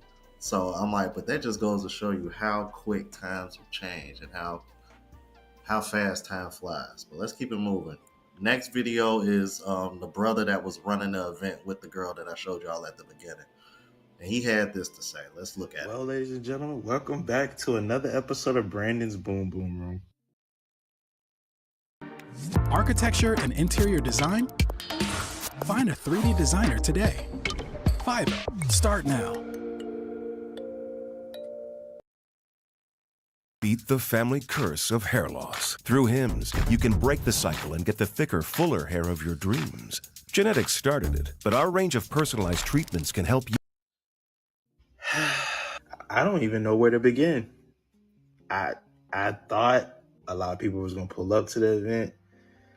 Long story short, not a lot of people came. Who did come? A lot of women. Crazy to say. Tonight's episode, fellas, this one's for you. First off, let me apologize to the ladies. I'm sorry. On behalf of my kind, I apologize. Why? I'm going to have to go to sleep and think about what type of footage I'm about to put out to y'all. Have y'all really see what the issue is. It's not just the community. It's us, the men. I'm disappointed in us. To all the fellas that follow me, to all the fellas that's going to see this, you should have seen. I wish y'all could have seen the women's faces at the seat tonight. If you could have seen their faces and how disappointed they look, that no men was up in that joint. Now let me back up something. There was it was a handful of us. You can count how many fellas was in there with two hands. It was at least about 10 of us, if that. I really wish I was lying. I really wish I was capping right now. But no lie, there was at least about 10 fellas up in there, and including me. I'm out here trying to defend this, fellas. I'm out here telling the ladies that we want them. You already got them in my comments talking about we don't even want black women, and that's insane. They think we want white women or any other ethnic backgrounds except them. So I'm out here trying to defend this. So I don't know what to think no more. All I know is I go to the event, I pull up, and I'm like, all right, I'm here with all my peoples. Now we gotta show up. I happen to see a couple women that just happen to be by themselves. So I want to talk about that for a second. For the ladies that can get up and go out by themselves, go ahead and give yourself a pat on the back. Go ahead and give everybody in the comments, give yourself a round of applause, because I have a very high, what can I say? I respect women that can get up and just go get pretty and go out by themselves, especially to a singles mixer. I love that energy. We're just gonna clock that. You're gonna clock that for that one. And like I said, I have respect for that. But for the women that just get up and go with their friends, even better. The problem is that the ratio, I don't understand it myself. I can't even defend us. I even went up to a couple ladies that were just sitting, kicking it to themselves. I was like, did anybody approach you tonight? And they were like, and I was like, why do you think that is? Shorty responds and says, it's because there's only 5 of y'all niggas here. And I'm like, God damn it, boy. I can't even go back and forth with that. What am I supposed to say with that? You're supposed to be like, yep. Like, man, stop capping. I look behind me. I could count 1, 2, and I'm 4. Like, nigga. So I didn't even get that much footage because it wasn't really like crowded in there like it usually is on a Wednesday night. If you do happen to go to Seek Dallas, the best night to go is on a Wednesday night. I've been there on a Saturday, and I've been there on a Thursday for the first time this like past couple weeks. So to know that I can't even get the words out. All I'm gonna say is this, fellas. If you're single, you're trying to find some fine shit. Cause I can't even lie. There wasn't, for the first time that I've been to a spot, all the women that were there were actually pretty good looking. They were either good looking, fine shit, just like something in between. But overall, the women look really good. Disappointing enough. And ladies, I don't know why some of the fellas don't come through. I know, I get it. I'm giving grace to the people that actually had something to do and they had to work or they just got too tired because they worked all day. Even the women that could have came out, the potential of the multiple women that could have came out. And a lot of people not coming to these events, y'all, because it starts with us, fellas. We're not showing up to these events. Women are checking for us. I got looked up and down a couple times. And, you know what I mean? And like I'm gonna do the law of attraction, the rule of 3. But it was just the fact that girls were like, nobody's approaching us, nobody's checking for us, we don't feel wanted. And that's some bull. I know there's all the cats out here in Dallas. I know for a fact that they checking for some women here. All I know, it's a damn shame, bro. It's a damn shame. I don't know what else to say. I was there looking. I felt bad for the women there.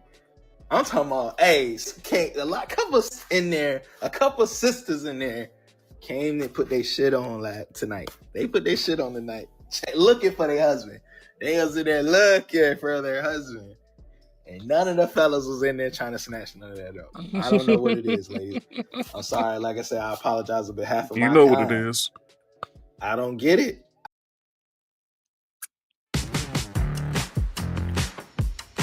Yeah. No, you know what it is. Nobody want that headache, man. I don't. These single mixers are important to the community. It's important to the women's health. Do better. It's your boy. Nah, bro. And you don't need to be checking them in at all whatsoever. I think men are speaking with their wallets, for one. I think that's what that is. And I think women have just made dating undesirable. And then you throw in all these singles event mixers. It's like, dude, that's even worse than dating. So it's like, I understand why brothers aren't going. I really do, man. Let me know what you guys think about this. And if you're from Dallas, please let me know what it's like down there, and share with everybody else in the comments as well. If you're new to the platform, please subscribe. OGs, I appreciate the love and support. I know out here in Atlanta, it's just not fun. That way y'all know what I'm uploading. Hit the like button because that's what the algorithm. And helps me reach a broader audience. Also look out for the travel vlog channel as well as the live show channel. Both links are in the description. Until the next video, y'all. Deuces.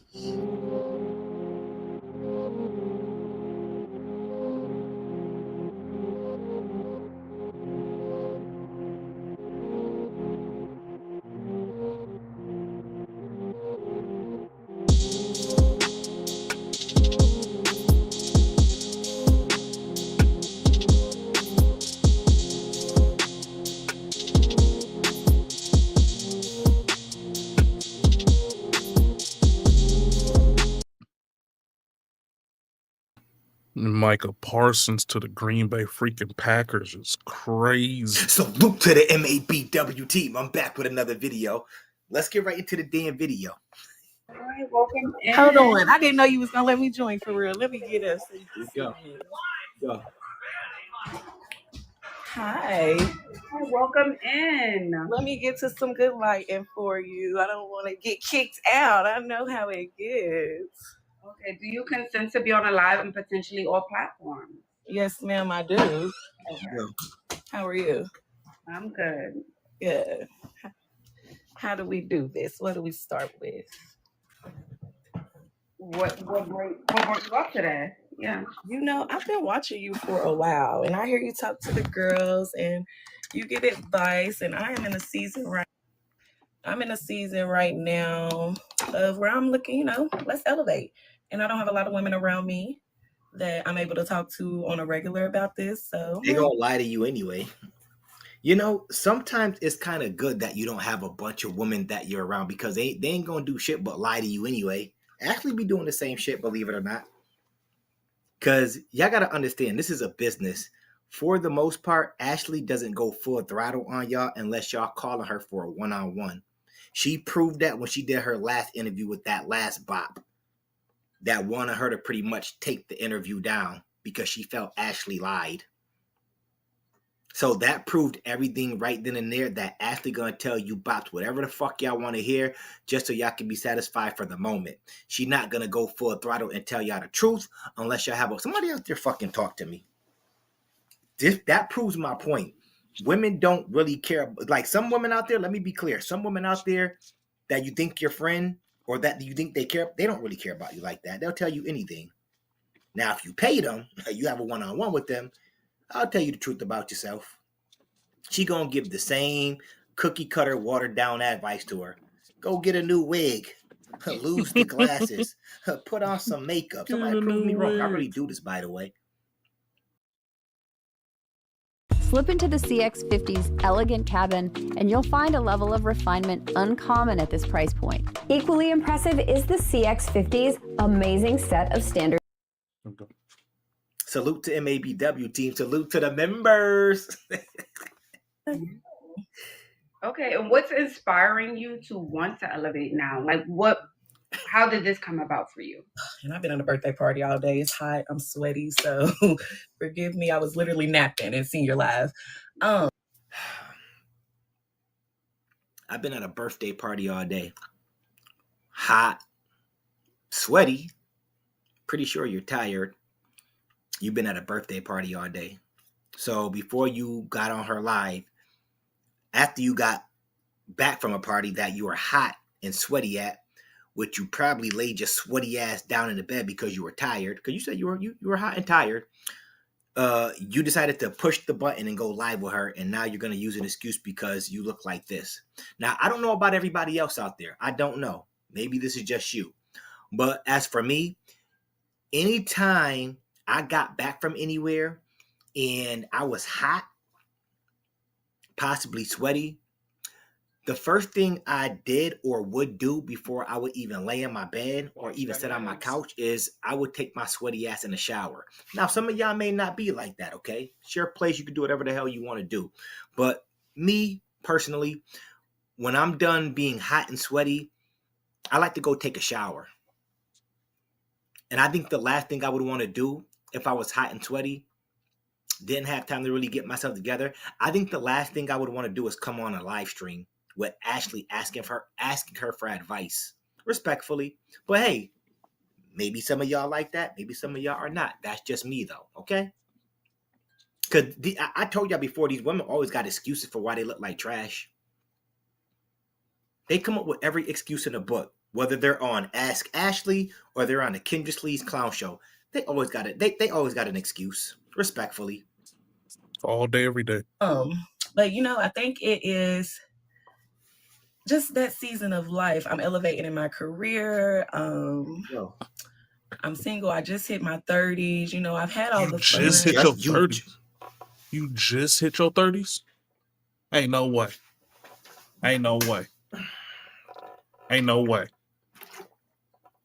Ain't no way. You just hit your 30s? Ain't no way. 30s is like plural. Not singular. 30s. Ain't no way. You making it like you making it seem like you just.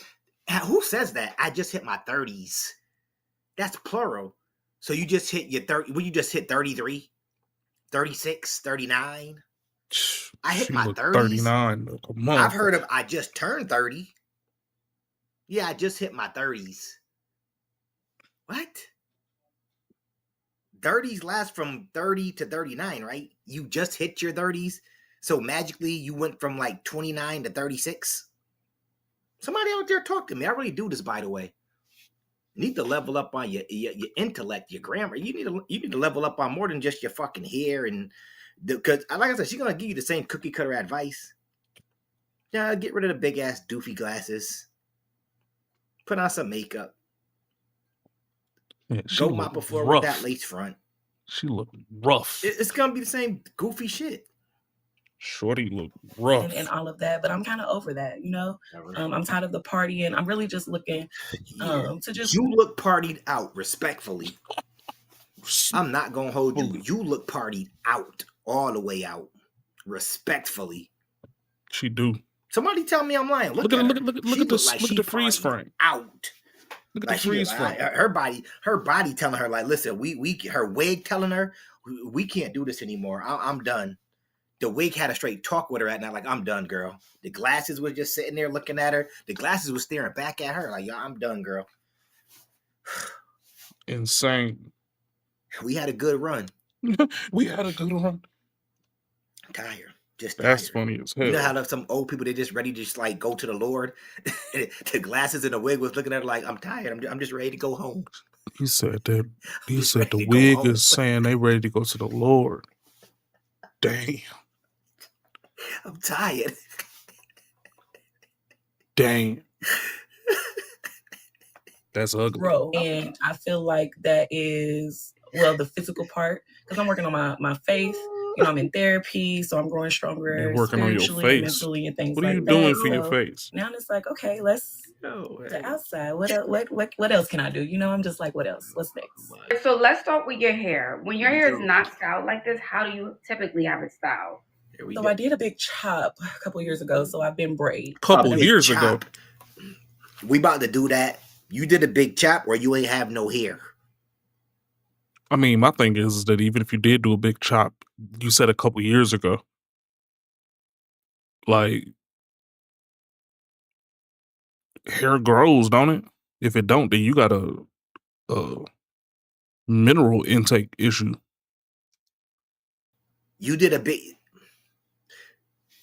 Bro, let me tell you something right now. When a lot of if these you did a big women chop out here, and your some of hair them ain't out there, when they say grown I at did a all, big chop, just know that they been lost their damn hair a long time ago. And they ain't got no edges or nothing up top. They got I a mean, peanut she head already like ain't Michael got Jordan. no edges, man. Look at the Judging way by the that way joint this right here wig is look. hugging onto her head right now, her scalp, Yeah, she got a peanut head like Mike. I did a big chop. yeah. So, ladies, correct me if I'm wrong. Do y'all do big chops of y'all hair just to put wigs on or lace fronts? Because if y'all do, that's the most backward shit I've ever seen in my life or ever heard of in my life. I did a big chop. I got rid of my good hair so I could throw on a fucked up lace front. Okay, whatever. I don't. Ever since I did that, I have been a redhead. This is actually the darkest that I've had it, and I've toned it down because I realized, you know, the season that I'm trying to walk into. Yeah, because you know, red. That's not your real shit, though. I know the season I'm getting ready to go into. It don't look like her and real I got shit. a I big mean, chop. ladies. Man, ain't no way in fuck.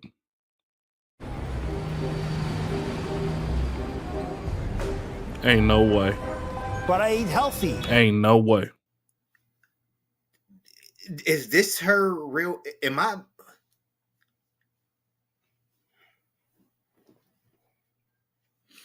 No, you ain't tripping. Nah, that ain't your real shit. Hell nah. Hell no. That ain't your real shit. You capping. Red gives fun. Not this color. Burgundy, you could kind of get away with it, but if you were brighter, that definitely, yeah. That gives I was having fun when I was good and bright. Don't get me wrong. But just, not there anymore. Actually, brighter? You want her to look like a fucking Power Ranger or a Powerpuff Girl? Brighter? Yo, Ashley, I think you be trying to sabotage these bras, man. Real You shit. do. No funny. I told the women. They do. Women don't like women. Brighter? She don't need nothing bright in her head at all. Nothing. Brighter? Yeah, she's trying to sabotage you. But yeah, so if I don't have a sew-in, I do have some braids, or I'm a natural girly. So I do a twist out, I'll wear my puff or my fro. So it just really depends. I do hair, so I switch it up a lot. Okay, the chat is saying they like the burgundy. They like that color. Yeah, thank you, chat. I appreciate it. Okay, and I think, you know what, and I'm going to be honest, this goes for all girls of all races, right? When we do certain color hair, that's not typically our hair color, I still feel like we need a little makeup, especially when it's a wig. What did I say? What the hell did I say? It's the same cookie cutter shit every single time. Just makeup, some weave. Not real advice I would give her. Like, get some braces. Get rid of the stupid ass nails. You don't need that many rings on your finger. Get some cocoa butter on your face and on your ashy ass hands. Looking like a snake, looking like snake skin. Like, come on, man. And definitely get rid of those big ass specs. That's the advice I would give her. Yeah, it might not help, but I know braces will be a start. Right. I know taking off them long ass goofy press-on nails also will be a start. It's a start. She get the same. Who can't do that day in and day out? Yeah, makeup, wig. There you go. Go get on out there, girl. Go get them. Go on and take over the world. There you go. Go ahead and go get them, girl. Respectfully. I don't know why that is, but when we do wigs, and let's say we do blonde, we do red, we do something a bit lighter, we need a little bit of makeup. Okay. So we're gonna get into that next. Do you wear makeup day to day? Not day to day. No, I do not day to day. I will. I actually went to see Mike Epps last night. I wish I had my iPad closer. I'll show you a few pictures. But yes, I will put on some makeup. I'm not at that stage where I'm waking up and doing it daily yet. I'm not. Okay, so I want to. I did just recently learn. Okay, all right. So I want us to create a kit because you said you are elevating. You're in that season of your life. Yeah, she's in her 30s. She just turned 30s. Not just turned 30. She just turned 30s. 30'S30. I just turned 30s. What? She just woke up one morning, went from 29 to like 39 instantly. Like, what? I just turned 30s. Like, what? So, skin tint, blush, mascara, and get 2 lippies. 2, yes. And speaking of lippies, now, Nat, let me ask you this. Do you smoke, Nat? Are you a smoker? I am a smoker. And I'm actually, that's definitely got them weed lips. It ain't no coming back. Once you get them weed lips, it ain't no coming back, man. That pigmentation in them lips is gone forever. She be smoking them bitches right down to her thumb too. She probably got burn marks and smoking. The guy put her fingers in her mouth. I can't stand. I hate seeing them. Like, why y'all do that? Y'all motherfuckers, y'all can't just go get some more bud. Like, y'all gotta go like this. And then y'all pass the motherfucker. That's what be killing me. They take the little shit and they pass it to the next motherfucker. It's like, y'all can't afford no weed? I don't know what he talking about. Yo. Like, y'all just can't go get another eighth or some shit? Like, what the fuck? That's something I'm working on stopping right now too. So okay, I want you to really work on that because I think smoking, and I told other girlies who came up here this, it dulls out the skin a little bit and changes the color, the pigment of our lips. Yeah, for sure. Right? So I want us to work on that. That doesn't. Over. She just turned 39. Not 39. At Tires Plus, save up to $100 when you spend $600 or more during our epic sales event. So you can finally purchase those new tires or get that repair done without breaking your budget. Tires. She went from 29 to 39. It's over. Sometimes some people got to know when to call a spade a spade. It's over. Y'all want to level up and get advice from grown women like Ashley late in life. Y'all late to the game. Y'all late. Y'all be in y'all 30s and 40s asking a 60-plus-year-old woman for advice in her 62?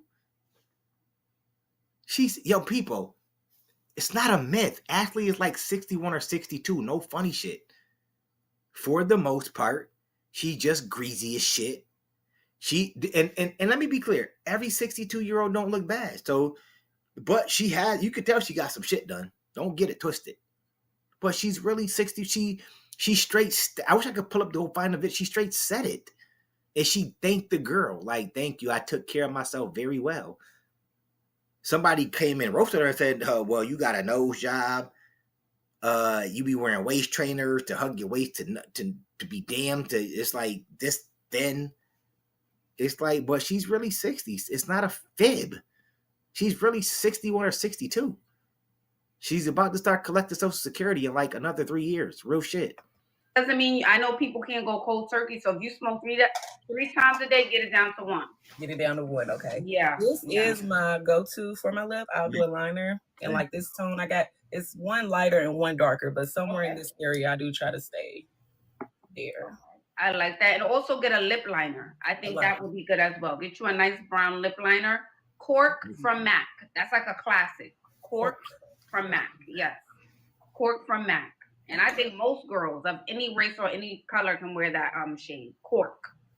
Okay, we got the cork from MAC and the wig from where? And the braces from what orthodontist? I'm just asking real questions here. That's it. I'm not being mean. Okay, you got you gave it a lip information. Now what about the teeth? Like, give real level up advice. I would be like, yo, shorty, get some fucking braces, respectfully. If you really want to level up, go get some braces. Braces are the thing. Like, yo, when people got braces in their mouth, it shows you care about yourself. Real shit. And I'm only saying this to people that be like, y'all be doing all this other goofy shit with y'all money, but y'all won't put braces in your mouth. Like, I seen my son 2 teeth there, like just a little crooked. I said, nope. You is not about to be well. My son had his braces in for almost 2. I said, nope. So a little bit of crookedness, nope, braces. You are not. There ain't nobody about to be walking around like, yeah, oh, your mommy and daddy got all this money, but your teeth is jacked. No, nope. Here you go. Here. And I paid my half straight up because you know how it is when you get 50. I said, here you go. Here's $2,500. My some braces is $5,000. But I'm like, oh, let me just go ahead and pay this off the rip, and she could take over when it comes. I'm paying I'm one of the people I like to just pay shit right off. I don't like payments. Like, I just don't like payments with shit. So I'm like, here you go. No, I'm not about to walk around. Motherfuckers like, yeah, that's Caden's father. He got all this bread, and but his son got all these nice clothes and sneakers, but his teeth fucked. Nah, we ain't doing that. Braces are important. Fuck that. Okay, they're saying chestnut. Yes, that as well. All right. Come on, girlies. Thank y'all. Let me know. It'll be a chestnut, all right, and the bros know what the fuck I'm talking about. Teeth is ran. I'm gonna leave it at that. She gapped up. She gapped up. When we're not wearing glasses? No, that's probably something I should work on. These are my daily glasses. No stupider. Are you fucking leprechaun? What is up with these stupid big ass specs? Where did y'all get this shit from? I'm surprised Ashley not telling you to keep them on with the big ass goofy specs she be wearing all the time. Where do y'all get these shits from? Why is this a thing? Like, big ass binoculars, like fucking y'all going out of space or something? About to exit orbit? Like, where y'all going with these big ass glasses on? And these chicks be thinking they fly too. Fucking glasses bigger than your face, respectfully. Mr. Magoo ass glasses wearing, motherfucker. Let me see how those look in comparison to these. Okay, yeah, without the glasses. Yeah, much better. Without, beautiful. Just can't see. Thank you. Yeah. And I didn't start wearing glasses until I was 21 years old. And it's just always been glasses since then. But okay, these are 2. All right, I'm not mad at these frames. I was chilling, y'all. I can't be standing when y'all be brushing that squirrel fur. That damn squirrel fur on the top of y'all heads. I cannot stand when y'all be combing that shit. Ain't that shit just supposed to set a certain way? I don't know, but don't want y'all fucking comb it down. Don't it just supposed to just sit there like that? Y'all be just it just annoys me. Yeah, y'all get they gonna tell it when you come up here. I know. I swear, I was like, let me try, because I've tried a few times before, and it's just never been super successful. Oh, she's judging the hair. She said, let me show them. I'm a hairstylist. Okay, all right. We see. She a hairstylist. Where at? Ladies, wherever the fuck she's a hairstylist at, y'all need to avoid that place. I don't know what's going on with these hairstyles, with these fucked up ass hairstyles. How you gonna convince somebody when your hair look like that? So, ever since I moved to LA, I have tried every hairstyle you could imagine. Seriously. Respectfully, how are hairstylists supposed to convince women to get their hair done and with them and their hair is fucked up? How are you? I need a selling point. What's this? What's the gimmick? Like, is it like the hairstylist for the project girls in the hood that's running around getting lollipops and ice cream? Like, hairstylist for who? Because everybody can say they're a hairstylist, but they're not really a hairstylist. They just fucking do kids' hair around the block and braid a couple of Pookie's hairs once in a blue moon, and I'm a hairstylist. No, you're not. No, you're not. If I was to curl it up, I give myself a little feathers and stuff like that. So. All right. Okay. Can we see nails? Let's see nails. We didn't check nails. All right. It's brown. Why is it brown though? What's brown? Sometimes it's just hard for me to choose what I want. And I work in the office, so I'm just like neutral. Give me a neutral color if I don't feel like it. But I do like yellow and purple. Okay, yellow, purple, no brown. They're saying no brown. I like brown. Okay. I like the shape and the style. I do like the shape and the style. I'm not in love with that brown color all the way. No brown. Okay. All right. Unless you were having some type of look, a vibe, you were going out and you were trying to match your outfit, then okay. Yeah. All right. Just didn't feel like picking a color that day. I'm like, her, give me something new. All right, fair enough. Let's step back from the camera. Next. Oh, here we go. We finna see I got on shorts. Finna see the cottage cheese. No, don't go in my room. I just moved and life is a little crazy right now. Here we go. Now she just moved. She been living there for like 3 years. It's always something. Don't mind my room. I just moved. Yo, can you chicks just chop it up to y'all nasty and y'all dirty? Chicks will say anything. Yo, I'm telling you, back in the days, I want to be clear, the days, even sometimes, yo, you can get in some of the most beautiful women's cars and wonder why they live in such filth. Like, why is there McDonald's French fries on the ground? Why are there fucking why is bubble gum stuck to the seat? It's like, why y'all live like that? You know why? Oh, Don't yeah, play I like just that. had a fucking a trash derby and I just put some people in my... It's like, stop making excuses and do the work. The problem, people don't want to do the work. They want to make up excuses because they don't want to do the work. I stand on that. Y'all see it all the time with these women that come on these shows. They make excuses for everything. To me, there's no excuses in life, especially when you press play and go on camera. Yo, real shit. I don't even feel comfortable. Like, even if I'm out of town and I do videos with y'all, I don't even feel comfortable if my fucking hotel room dirty. Like, respectfully. Or I'm gonna organize things up to make it look at least a little bit neat in the background and make sure that y'all don't even gotta see the background looking like that. These chicks be home all day. They don't be doing nothing, but they got 1,000,001 excuses all the fucking time. Y'all forgive me. Don't worry about my background. But you supposed to, like, this is what men supposed to choose? Because men, like, respectfully, ladies, men, we don't get a second chance to make a first impression on you. Somebody out there fucking talk to me.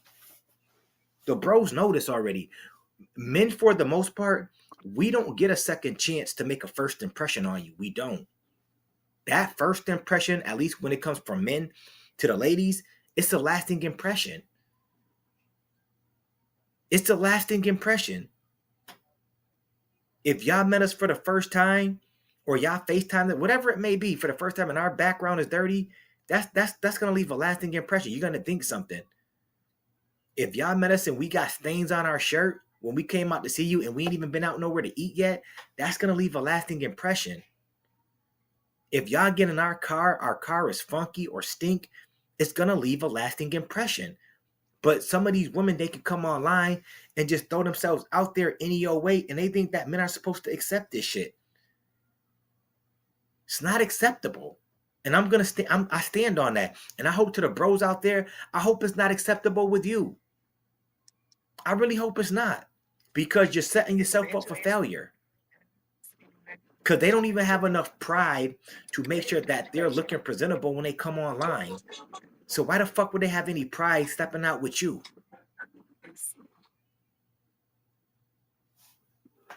working out. So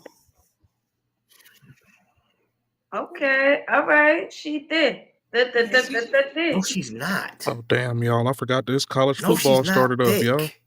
It's not thick, Ashley. Yeah, that These ain't chicks, thick. they always gotta lift up their shirt. That's not thick. She's built like a slug. Transform trillions of signals into relevant reach.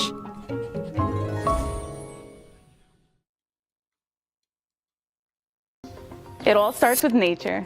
At Origins, what goes into our products matters just as much as what we leave out. We source potent botanicals and pair them with scientifically crafted ingredients.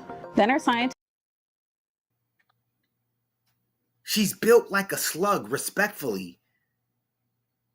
She looks like Gary the Snail without the shell. Like what Gary the she Snail without the respectfully, she looks shell. like Gary the Snail off SpongeBob without the shell. A raw slug. If you pour salt on her, she probably will melt. Respectfully. He's a little thick, yeah. All right, so are we working out? What's our workout I style? don't know what women's version of thick is. I will always and forever say some women just don't know men. And I'm not saying that your body is bad, but you're not thick. You're not thick. Yeah, that ain't thick. Look at all And of that this doesn't right mean you here. gotta have this perfect body, but I just wish that these women that come online would stop calling women thick. Not thick. Excuse me. Yeah, that ain't thick. Whatever she got going on back Like, there is and not then when thick. the bro say something, we being disrespectful. That's why women can never see that. This is why women would. Let me put it like this. This is why women that used to come on these platforms couldn't handle Kevin Samuels. I'm bringing up his name consistently now because, like I said, I've actually reviewed his videos now, and I'm looking. And I'm gonna start doing some. If y'all want me to start reviewing some of his old videos, let me know in the comment section, and I'll do them. Real shit. Because I'm starting to see what dude was saying now, and that's why they couldn't handle him, because his realness, they couldn't handle it. They would rather be told a beautiful lie than the truth. Some women, let's be real, that come on these platforms, they would rather be told a beautiful lie than the truth. Now, what are we doing for workouts? We go for walks at work around the courtyard right now. Right now. I know that's not enough, but yes, let's suggestions because I know it could be more. Okay, let's go to the gym. How much weight do we want to lose? You know, I don't really have a number on the scale that I need to see. I just need more energy and, you know, just flatten this mid area a little bit, tone up these thighs a little bit. I'm comfortable. I thought you was thick. I ain't say you said it, but that's what Ashley said. It went from you thick girl to how much weight you trying to lose? Well, I don't really got a number, but I know I need to lose this stomach. The bro see not from a mile away. We see that you got a SpongeBob SquarePants back there. We know without you even turning all the way around. We know what it's hitting for. It's straight. It's like you living in Bikini Bottom all the way around. And she talk about you thick. Like, do y'all know what thick is to men? I want to be clear. Do y'all know what thick mean to men? If you're gonna do this and you're gonna level up women to get with men, you gotta know what men like. That's why instead of asking Ashley, y'all should be asking one of the bros, respectfully. Respectfully. Well, in my skin, I just know I can, you know, feel a little better, you know? Yes, but how much weight do we want to lose? I don't know. Let's say 25 pounds. Would that be a fair number? I think that's fair. I think that's a good start. And I think you can do that slow and steady by November 1st. Yeah, September, October, no. 50's crazy, y'all. I didn't say 50. I know, I'm reading my bad. Look at yeah, we're saying baby step. We're going to say 25. See how you look, see how you feel. Okay, let's just start with 25. By November 1st, because I like a good goal with a time. Can you still hear me? Yes, we can hear you. Okay. Yeah, I think we can start with 25. Let's start there. And I think you can lose that by December 1st, even if you wanted to go to. Yeah, we can do December 1st. That's not bad. Yeah, that's why I said 3 months. 3 months. Yeah, 3 months. Yeah, that's my last video. So We finna she's go on and not slide out up here out of just this eating joint water after and this. I grass. gotta get If you're ready. I doing gotta Putting it go down. She won't be to writing it down like they about to go winner. get to work. She gonna go bust a Dutch open and smoke right after this, and then eat some shit up. They be really writing shit down like they about to really get to work. Like if 3 months Right. is 3 months. If you can do it, you ain't gotta write it down. Just know by what, November, she said? Just get to work. She ain't about to do it. She writing down right now, I need to order like 10 Dutches and get to work busting this weed up and smoking. That's it, with a couple of pookies. She's starting. She ain't. These niggas slamming Yeah. doors, folks. She ain't. What's this? This was last night. Ah, okay, very cute. No glasses next time. No glasses. Glasses. I need a what's the tips Killing on getting your these ass. contacts in my eyes? Cause woo, struggle, y'all. Wow. Intermittent fasting, no eating after 8. Braids will be better. Y'all so nice. Thank you. Any contact tips? Let's see. All right, so I really want you to work on that. I really want you to work. You said you came up here, you said you want to elevate. So we're gonna work on the weight. We're gonna work on our makeup. We're gonna work on cutting back on our vices. Okay. All right, and we're changing up the nails. So come back, and I expect to see something different in 2 months. In 2 months. All right, Ashley. Thank you so much. You're welcome, doll. Have Bye, a good y'all. one. Bye-bye. Let's stop the damn video right there. It's over, man. Like, respectfully, man, it's over.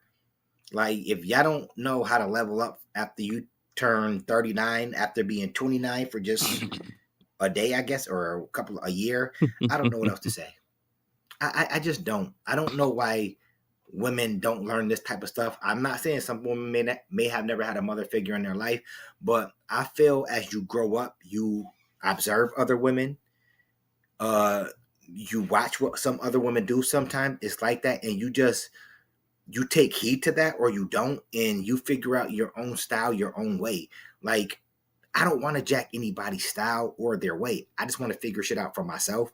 And sometimes adopting your own style is better than jacking somebody else's shit or letting them tell you what to do. Everybody has their. I'm a big believer in everybody has their own unique style that makes them fly. I don't care who you are. Everybody has this unique thing about them. And like for the MABW family, whatever y'all have that's going on for y'all, it makes you unique. It makes you the person that you are. So, of course, always work on yourself, but never ask anybody else what you need to do to level up as far as like beauty-wise, because sometimes people don't like to hear the truth. Sometimes they do. But if you ain't ready for the truth, don't ask that fucking question, respectfully. Anyways, that's my video for today. If you like the video, of course, comment, like, and subscribe. It ain't costing you a damn thing. And of course, I'ma holla back at y'all later. Peace. Yeah. So you heard him. You heard him. What's going on, Liam? How you doing, man? Ain't long time no see, man. Sorry, you caught me right at the end, man. I'm about to dip out, unfortunately, man. I gotta head to work. But yeah, man. These folks is weird out here, man. Don't take any dating advice from anybody that's actually dating, man. Take dating advice from people that actually are succeeding and at the top of the mountain, man. God damn, this shit is disgusting.